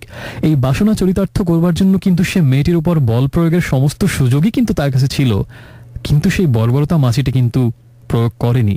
সে বরং তার পরিশ্রমের পুরস্কার হিসেবে সেটা দাবি করেছে। এমনকি শেষ পর্যন্ত মাঝিটি যদি পাশের দ্বীপে মেয়েটিকে পৌঁছে দেওয়ার প্রতিশ্রুতি রক্ষা নাও করত তাতেও মেয়েটি কিন্তু কিচ্ছু করার ছিল না। কিন্তু মাঝিটির কর্মকাণ্ডে আছে সততা এবং সারল্যের পরিচয়। ঘটনাটিতে মাঝি আসলে সবচেয়ে পার্থিব জীবনমুখী চরিত্র। কিন্তু আমার ঘোর আপত্তি আছে। আচ্ছা, তো মাঝির পক্ষে যুক্তিগুলো কিন্তু আমরা শুনলাম এবং যথেষ্ট জোরালো যুক্তি বলতে হবে। তো সেই লোকটি আবার বলছেন, কিন্তু আমার ঘোর আপত্তি আছে বৃদ্ধটির ব্যাপারে। একটা সংকটাপন্ন অবস্থায় মেয়েটির বৃদ্ধটির কাছে পরামর্শের জন্য গিয়েছিল, কিন্তু সেই মুহূর্তে বৃদ্ধটির নিরপেক্ষতা মোটেই বিচক্ষণতা নয় বরং দায়িত্বহীনতারই পরিচায়ক। এমনটা হয়তো আপনারা অনেকে ভাবছেন। দুঃখিত। তো এবারে যিনি ছিলেন বৃদ্ধের পক্ষে তিনি এবার বললেন, হ্যাঁ, আপনার কাছে দায়িত্বহীনতার পরিচয় মনে হতে পারে কারণ আপনি কতগুলো আবেগ আর প্রবৃত্তিদারিত অল্প বয়সী চরিত্রের প্রেক্ষিতে বৃদ্ধকে দেখেছেন। কিন্তু বৃদ্ধের ওই নিরপেক্ষতা আসলে তার দীর্ঘ অভিজ্ঞতারই ফল। বৃদ্ধ জানেন এটা এমন এক পরিস্থিতি যখন কোনো সিদ্ধান্তই সঠিক নয়, আবার কোনো সিদ্ধান্তই ভুল নয়। মেয়েটি তার আবেগ এবং সংশয় মিশিয়ে সেই মুহূর্তে যে সিদ্ধান্তটি গ্রহণ করবে সেইটিই হবে সঠিক সিদ্ধান্ত। একটি ধারাবাহিক ঘটনার পরম্পরার মধ্যে আগন্তুকের মতো প্রবেশ করে সেটিকে তিনি কৃত্রিমভাবে প্রভাবিত করতে চাননি, বরং ঘটনার স্বাভাবিক পরিণতির পথকে সুগম করে তিনি বুদ্ধিমত্তারই পরিচয় দিয়েছেন। সুতরাং এতগুলো ছেলে মানুষ চরিত্রের মধ্যে আমাকে বৃদ্ধের প্রাজ্ঞতার পক্ষ নিতেই হচ্ছে। অনেকে এরকম মত কিন্তু আপনারাও প্রকাশ করেছেন। তো সেই লোকটি আবার বলছে, কিন্তু আমার কৌতূহল হচ্ছে যিনি বলছেন যে যুবকের বন্ধুটিকে সবচেয়ে ভালো লেগেছে, যে চরিত্রটি স্পষ্ট কোনো রূপই নেয়নি, পুরো ঘটনায় যার তেমন কোনো ভূমিকাই নেই, তার মধ্যে ভালো লাগবার কি থাকতে পারে আমি বুঝতে পারছি না। যুবকের বন্ধুর আপনারাও সবচেয়ে বেশি ভোট তাকে দিয়েছেন। তো শুনি আমরা তার পক্ষে যুক্তিগুলো। যুবকের বন্ধুর পক্ষাবলম্বী এবার বললেন, চরিত্রটি স্পষ্ট নয় বলেই তাকে আমার ভালো লেগেছে। অন্যান্য চরিত্রগুলোতে বিতর্কের অবকাশ রয়েছে, কেউ আবেগতাড়িত, কেউ প্রবৃত্তিতাড়িত, কেউ দায়িত্বহীন। কিন্তু যুবকের বন্ধু চরিত্রটি সম্পূর্ণ হয়ে ওঠেনি বলেই সে সম্ভাবনাময়। আপাত দৃষ্টিতে ঘটনায় তার ভূমিকা সামান্য মনে হলেও বাস্তবে কিন্তু তা নয়। গল্পের শুরুতে তাকে দেখা যাচ্ছে বন্ধুর প্রেমের প্রস্তাব নিয়ে মেয়েটির কাছে যেতে, আবার শেষে মেয়েটিকে সাহায্য করতে এগিয়ে আসতে দেখা যাচ্ছে। দুটো ভূমিকায় সহমর্মিতার। সুতরাং এই গল্প যদি অগ্রসর হয় সামনে, তাহলে যুবকের বন্ধুটি কিন্তু সবচেয়ে উজ্জ্বল চরিত্র হিসেবে বিকশিত হওয়ার সম্ভাবনা রাখে। আপনারাও কিন্তু এরকমই বলেছেন কম বেশি। তো আমরা আবার গল্পে যাই। তার বক্তব্যে বাধা দিয়ে তখন অন্য একজন বলে ওঠেন, আমি আপনার সাথে একমত নই, কারণ আপনি একটি অস্পষ্ট চরিত্রে শুধু সম্ভাবনার দিকটি দেখছেন, এর সন্দেহের দিকটি কিন্তু আপনি এড়িয়ে যাচ্ছেন। যুবকের বন্ধুটি যখন মেয়েটির কাছে এসেছে তখন মেয়েটি সবচেয়ে বিপর্যস্ত নাজুক অবস্থায় আছে। আমরা শেষে দেখতে পাচ্ছি মেয়েটিকে সাহায্য করবার প্রতিশ্রুতি দিয়ে যুবকের বন্ধুটি তার হাত ধরেছে। আপনি কি নিশ্চিত সেই মুহূর্তে বন্ধুটির মনে কোনো কুমতলব নেই? আপনি কি নিশ্চিত যে বন্ধুটি মেয়েটিকে নতুন কোনো বিপদের দিকে টেনে নিয়ে যাচ্ছে না? That's a very strong point. সবাই বেশিরভাগই ভোট দিয়েছেন যুবকের বন্ধুর পক্ষে, কিন্তু শেষে আমরা যখন দেখি সে মেয়েটির হাত ধরলো এবং বলল, দেখি আমি তোমার জন্য কি করতে পারি। আপনি কিভাবে নিশ্চিত হলেন সে মেয়েটির হাত ধরে সে তাকে সাহায্য করার জন্য? এরকম কোনো ইঙ্গিত কিন্তু দেওয়া হয়নি। সে শুধু বলেছে, দেখি আমি কি করতে পারি। কিন্তু এটুকুতেই মেয়েটির হাত ধরা, এর মধ্যে আর অন্য কিছুর ইঙ্গিত থাকতে পারে। সেও বা নতুন কোনো কুমতলব বাড়ছে কিনা বা নতুন কোনো বিপদের দিকে মেয়েটিকে এগিয়ে নিয়ে যাচ্ছে কিনা সেটা কিন্তু গল্পে স্পষ্ট ইঙ্গিত দেওয়া হয়নি। সো এই পয়েন্টটা সবাই মিস করে গেছেন আসলে। তো আমরা সে যাই হোক না কেন, আমরা দেখতে পাচ্ছি পাঁচটা চরিত্র সম্পর্কে অনেক শক্তিশালী দিক বলা হয়েছে, প্রচন্ড শক্ত যুক্তি দিয়েছে, তার এই দিকটা খুব ভালো। আবার পাঁচটা চরিত্রের বিপক্ষে অনেক শক্তিশালী যুক্তি আছে যে না, তার মধ্যে এই দুর্বলতা ছিল, এই সীমাবদ্ধতা ছিল। সো একটা চরিত্র সম্পর্কে বলা যাচ্ছে না এটি শ্রেষ্ঠ চরিত্র বা তার কোনো ভুল, দুর্বলতা, ত্রুটি ছিল না। আবার একটা চরিত্র সম্পর্কে বলা যাচ্ছে না সেই সবচেয়ে খারাপ, কারণ তার মধ্যে কোনো গুণ ছিল না। কোনোটাই বলা যাচ্ছে না। বিষয়টা তাহলে কি দাঁড়াচ্ছে? গল্পের ভেতরে আমরা আবার যাই। ইন্টারেস্টিং মনে হচ্ছে কিনা আপনার কাছে জানি না। গল্প একদম শেষে কিন্তু আমি লক্ষ্য করি তারা সবাই এখন ভাবতে শুরু করেছেন। ভাবলে তারা নিশ্চয়ই এক সময় কোথাও গিয়ে পৌঁছবেন। এছাড়া মানুষ যখন ভাবে তখন তাকে সুন্দর দেখায়, অতএব তাদের সবাইকে এখন সুন্দর দেখাচ্ছে। এখানেই গল্প শেষ। অবাক হচ্ছেন? খুবই ইন্টারেস্টিং গল্প, সন্দেহ নেই, কতিপয় ভাবুক। তো এখন হয়তো আপনি একটু অন্যভাবে ভাবছেন। এতক্ষণ যে চরিত্রটাকে সবচেয়ে ভালো বলেছিলেন তার কিছু সীমাবদ্ধতা কিন্তু আমি দেখিয়ে দিলাম। এখন হয়তো আপনি একটু অন্যভাবে ভাবছেন, অথবা আগের মতোই আপনি আবার এখনো অবিচল না, আগের কথাই ঠিক। যেটাই হোক না কেন, খুবই ইন্টারেস্টিং গল্প। এবং গল্পে কিন্তু আসলে লেখক কিন্তু বলে দেননি এটি সবচেয়ে সেরা চরিত্র, তিনিও তা করেননি। আচ্ছা, তো গল্পটা আমরা শুনলাম। এবারে আমরা আসি আসলে সত্যি শ্রেষ্ঠ চরিত্র কোনটি। এবারে আমি আমার কিছু ভাবনার কথা বলি, বা গল্পটা পড়ে আমার কি মনে হয়েছে, বা গল্পটা আসলে অর্থটা কি, প্রকৃত থিমটা কি গল্পের। খুব ইন্টারেস্টিং গল্প মনে হয়, কিন্তু গল্পটার আসলে মূল অর্থটা কি বা উদ্দেশ্যটা কি, এবার সেগুলো নিয়ে একটু কথা বলে সেগমেন্টটা শেষ করছি। একটা বিষয় মন দিয়ে শুনুন এবং মন দিয়ে লক্ষ্য করুন। আমি একই গল্প আপনাদের সবাইকে বলেছি, একই গল্প, ঠিক গল্পের ভেতরে একই গল্প 5 জনকে বলা হয়েছে, আর আমিও একই গল্প আপনাদের হাজার হাজার বন্ধু এই মুহূর্তে আমাকে শুনছেন তাদের সবাইকে আমি একই গল্প বলেছি। কিন্তু দেখুন মানুষে মানুষে কত পার্থক্য। কেউ ভালো বলছেন যুবককে, কেউ বলছেন যুবকের বন্ধুকে, কেউ বলছেন মাঝিকে, কেউ বলছেন বৃদ্ধকে, কেউ বলছেন মেয়েটাকে। একই গল্প শুনে আমরা সবাই কত আলাদা, আমাদের চিন্তাভাবনা একজন আরেকজন থেকে কতটা পার্থক্য, এবং আমাদের মধ্যে কতটা বৈপরীত্য, আমরা সবাই কতটা বিচিত্র। একই গল্প শুনে আমরা কেউ ভাবি ও সবচেয়ে ভালো, ও খারাপ, আবার সেই উল্টোটা আরেকজন ভাবছেন পাশের জনই হয়তো না, ও ভালো ও খারাপ। দেখুন একই গল্প শুনে 5টি মানুষের কথা সবাই সমানভাবে শুনলেন।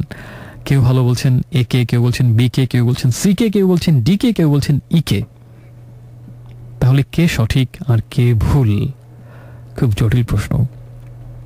একই ঘটনা, তার মানে বিষয়টা দাঁড়াচ্ছে আমরা যা কিছু চারপাশে দেখি জীবনে চলার পথে, পুরো জীবন জুড়ে যা কিছু শুনি, একই বিষয় দেখে, একই জিনিস শুনে আমরা এক একজনকে এক একভাবে আমাদের রায় দেই না। একই মানুষ সম্পর্কে, একই একজন ব্যক্তি সম্পর্কে আমরা এক একজনকে এক এক কথা বলি না।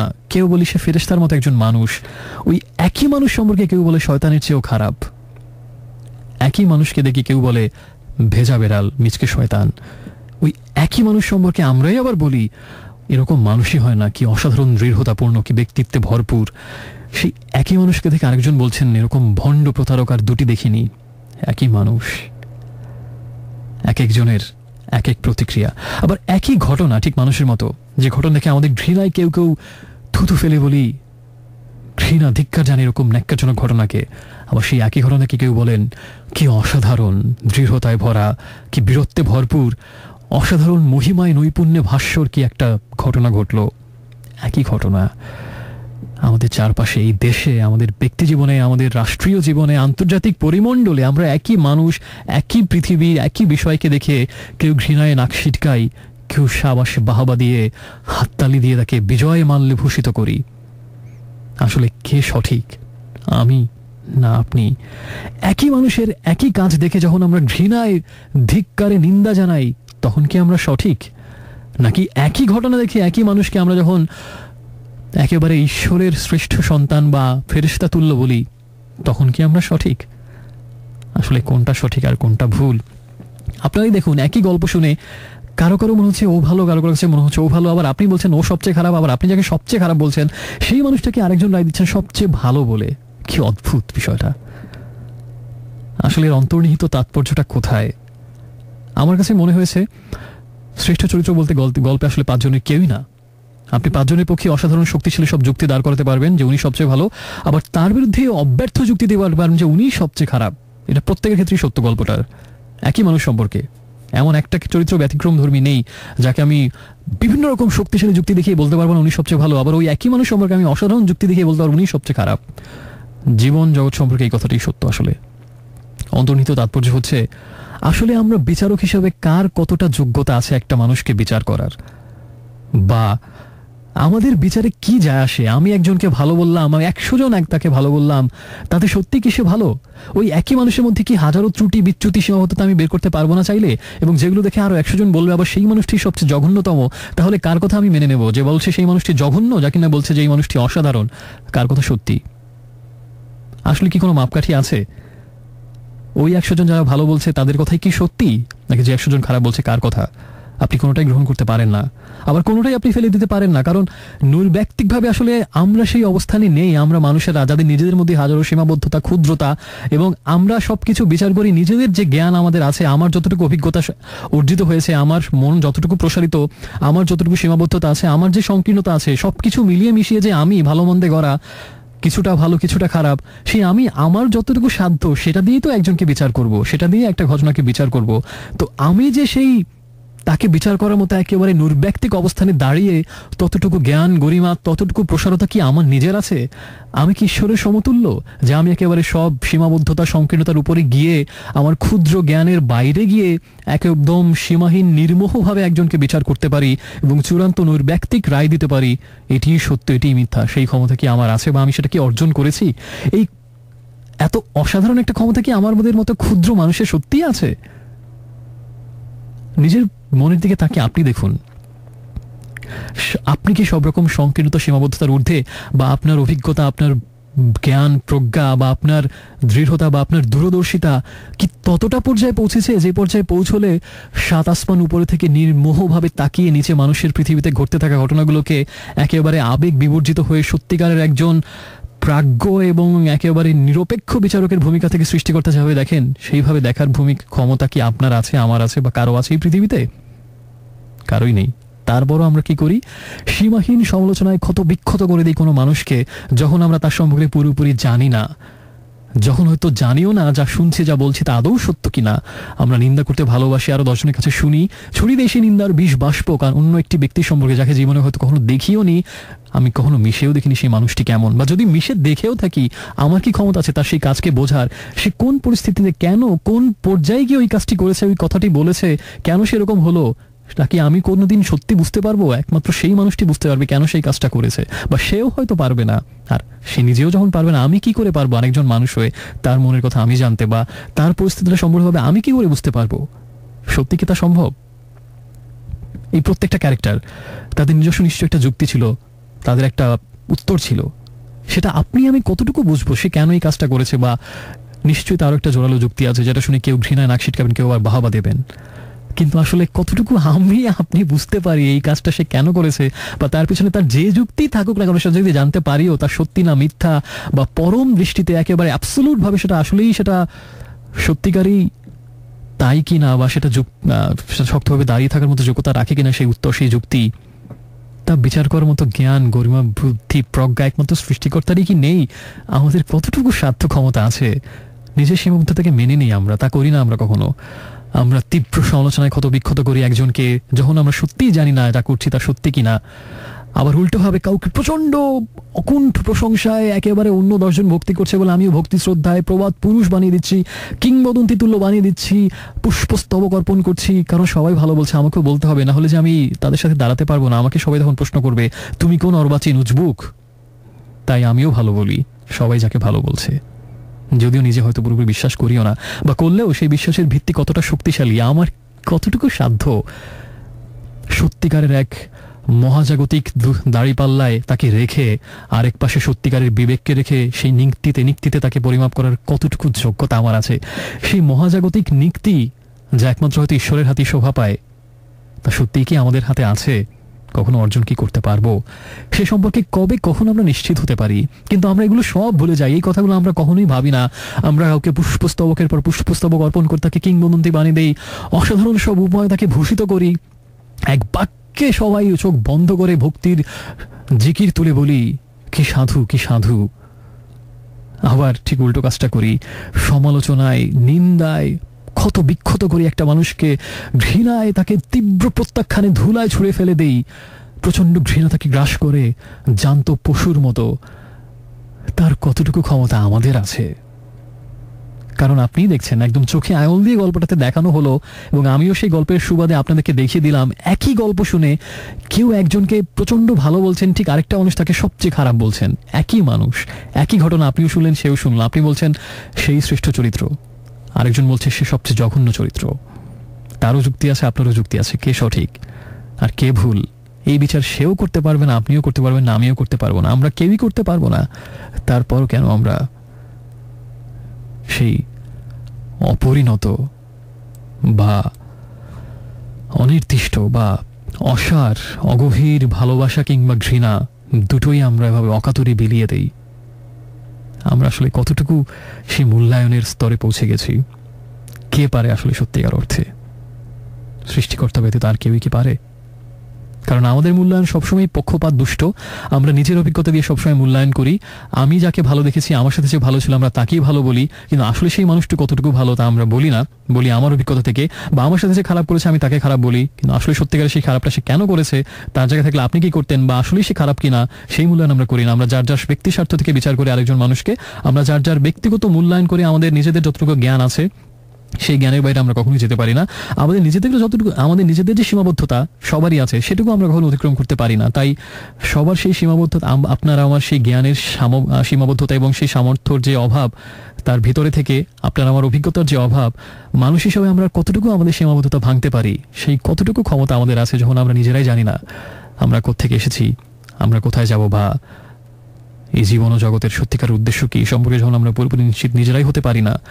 তো আমাদের সেই ক্ষুদ্র জ্ঞান এবং সীমাবদ্ধ আমাদের বিচার ক্ষমতার ভেতরে থেকে আমরা কতটুকুই বা আমরা বিচার করতে পারি, বা আমরা একটা মানুষের সম্পর্কে, একটা পরিস্থিতি সম্পর্কে, একটা ঘটনা সম্পর্কে সত্যি কতটুকুই বা বুঝতে পারি। তাই সেই সীমাবদ্ধতার ভেতরে না থেকে আমরা নিজেদের সামর্থ্যকে চূড়ান্ত বলে ধরে নিয়ে, নিজেই সবচেয়ে শ্রেষ্ঠ বিচারক, পৃথিবীর ঈশ্বর তুল্য একজন আমি, এটা ধরে নিয়ে আমরা সবকিছু বিচার করি। এভাবেই জীবন জগতে গিয়ে চলে। আসলে কোনটা সত্যি? আপনি কি সঠিক, নাকি আমি, নাকি আরেকজন, নাকি আমরা সবাই ভুল, নাকি আমরা সবাই সঠিক, নাকি জগতে কেউই সঠিক না, নাকি কেউই ভুল না? এই মহাজগতের কোনটা সত্যি আর কোনটা মিথ্যা, কে কখন হয় তা নিশ্চিত করে বলতে পারে? কে সঠিক, কে ভুল, কে সত্য, কে মিথ্যা? সত্যিকারের সত্য কোথায়? আমরা সত্যি কি তা জানি? সত্যি কি জানি?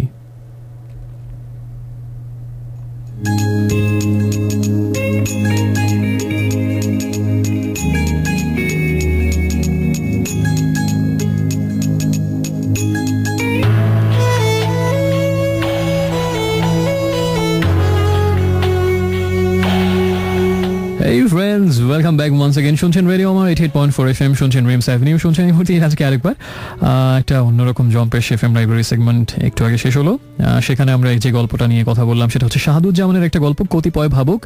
এটা তার প্রথম গল্পগ্রন্থ, যার নাম হচ্ছে কয়েকটি বিয়োভল গল্প, সেই বই থেকে নেওয়া হয়েছে। এটা অনেকে জানতে চাচ্ছিলেন, আর এখনও অনেক SMS পাচ্ছি, এখনও অনেককে ভোট দিয়ে যাচ্ছেন এবং যুক্তিগুলো বলছেন। কিন্তু ইন্টারেস্টিং ব্যাপার হচ্ছে আসলে একটা গেমের মতো এটা, এবং আসল উদ্দেশ্য কিন্তু গল্পের আসলে কে ভালো সবচেয়ে ক্যারেক্টারটা এটা বের করা না। সবার পক্ষে এবং অনেক যুক্তি আছে এবং সবার বিপক্ষে অনেক যুক্তি আছে, কিন্তু এটা আসলে প্রকৃত উদ্দেশ্য ছিল না। প্রকৃত উদ্দেশ্য ছিল একই ঘটনা এবং একই মানুষকে এক একজন এক একভাবে আমরা দেখি, এক একভাবে মূল্যায়ন করি। একই মানুষকে পাঁচজন পাঁচভাবে দেখছেন, পাঁচজন পাঁচ রকম মূল্যায়ন করছেন, একই ঘটনাকে পাঁচজন পাঁচ রকম মূল্যায়ন করছেন। আর একটু নিজের জীবন বা আশপাশের মানুষগুলো বা নিজের জীবনে ঘটে যাওয়া ঘটনা বা নিজের অভিজ্ঞতার সাথে মিলিয়ে দেখুন, তাই কি হয় না সবসময়? কিন্তু কে আসলে সঠিক আর কে মিথ্যা? আরেকটি ইন্টারেস্টিং ব্যাপার সবাইকে বলি, সেটা হচ্ছে গল্পটা পড়ে আমার যেটা রিয়েলাইজেশন, পাঁচটা চরিত্র খুব ইন্টারেস্টিং। একটু মন দিয়ে ভেবে দেখুন, আমাদের প্রত্যেকের ভিতরেই, আপনার ভিতরে, আমার ভিতরে, আমাদের সবার ভিতরেই পাঁচটা ক্যারেক্টারই কিন্তু আছে। জীবনে কোনো না কোনো পরিস্থিতিতে আমরা সেই প্রথম যুবকের ভূমিকা পালন করি, আবার কোনো না কোনো পরিস্থিতিতে আমি আপনি ওই মেয়েটার ভূমিকাও পালন করি, আমরাই আবার কখনো সেই মাঝির ভূমিকাও পালন করি। আবার মনে করে দেখুন, ওই বৃদ্ধের ভূমিকাও আপনি কোনো না কোনো সময় পালন করেছেন, আর সেই যুবকের বন্ধু, সেই ভূমিকাও আপনি অজস্রবার করেছেন। তাই আপনি নিজেই কিন্তু পাঁচ ফর্মে পাঁচ সময় থাকেন। আপনার মধ্যেই পাঁচ রকম বৈপরীত্য, পাঁচ রকম বিচিত্রতা আপনার মধ্যে কিন্তু আছে। আপনি কিন্তু একরৈখিক নন। অনেকে মনে করেন আমি সারা জীবন একরকমই থাকি, মোটেই তা নয়। সারা জীবন তো বাদ দিলাম, কোন একটা নির্দিষ্ট সময়ে আপনি একরকম নন। এই জিনিসটা আমাদের সবার চোখকে সযত্নে এড়িয়ে যায়। পৃথিবীর কোনো মানুষ সরল রৈখিক না, এক রৈখিক না। আপনি একরকম না, কখনোই না। এটা আমার রিয়েলাইজেশন। আপনি একই সময়ে একই সাথে অনেক রকম। আপনি কখনো সেই যুবক, কখনো সেই যুবকের বন্ধু, কখনো সেই মেয়েটার মতো, কখনো সেই মাঝের মতো, কখনো সেই বৃদ্ধের মতো। সবকিছুই আপনার মধ্যে কম বেশি মিশে থাকে, কোনোটা বেশি কোনোটা কম। কোনো এক পরিস্থিতিতে হয়তো একটি চরিত্র মাথাচাড়া দিয়ে ওঠে, কোনো এক সময় তার বিপরীত চরিত্রটা মাথাচাড়া দিয়ে ওঠে। কখনো হয়তো ওই বৃদ্ধটি হয়ে যান আপনি, আবার ঘটনার আকস্মিকতায় বা অন্য এক ঘটনায় হয়তো আপনি কখনো সেই মেয়েটি হয়ে যান। প্রত্যেকটি চরিত্রই আপনার মধ্যে বাস করে, আমার মধ্যে বাস করে, আমাদের সবার মধ্যে। এগুলো আমাদের সবার মধ্যেই আছে। তাই যাকে সবচেয়ে ভালো বলছেন সেও আপনার মধ্যে আছে, যাকে সবচেয়ে খারাপ বলছেন সেও আপনার মধ্যে আছে। কেউ কি আমরা এর ব্যতিক্রম? এই অন্তর্নিহিত দার্শনিক তাৎপর্যগুলো আসলে গল্পের মূল উপযোগ্য বিষয়। কে আসলে ভালো, কে শ্রেষ্ঠ চরিত্র, এটা আসলে একটা খেলার মতো ছিল। ওই খেলা দিয়ে আসলে এই কথাগুলো, এই অর্থগুলো বের করে আনা হয়েছে। ওটা আসলে প্রকৃত না গল্পের, ওটা ছিল একটা গেম, যে গেমের ভেতর দিয়ে আমরা আসল অর্থটা পেলাম জীবন ও জগতের। এই গল্পের আসল উদ্দেশ্য সেটাই, এই অনুধাবনটা, এই তাৎপর্যটা।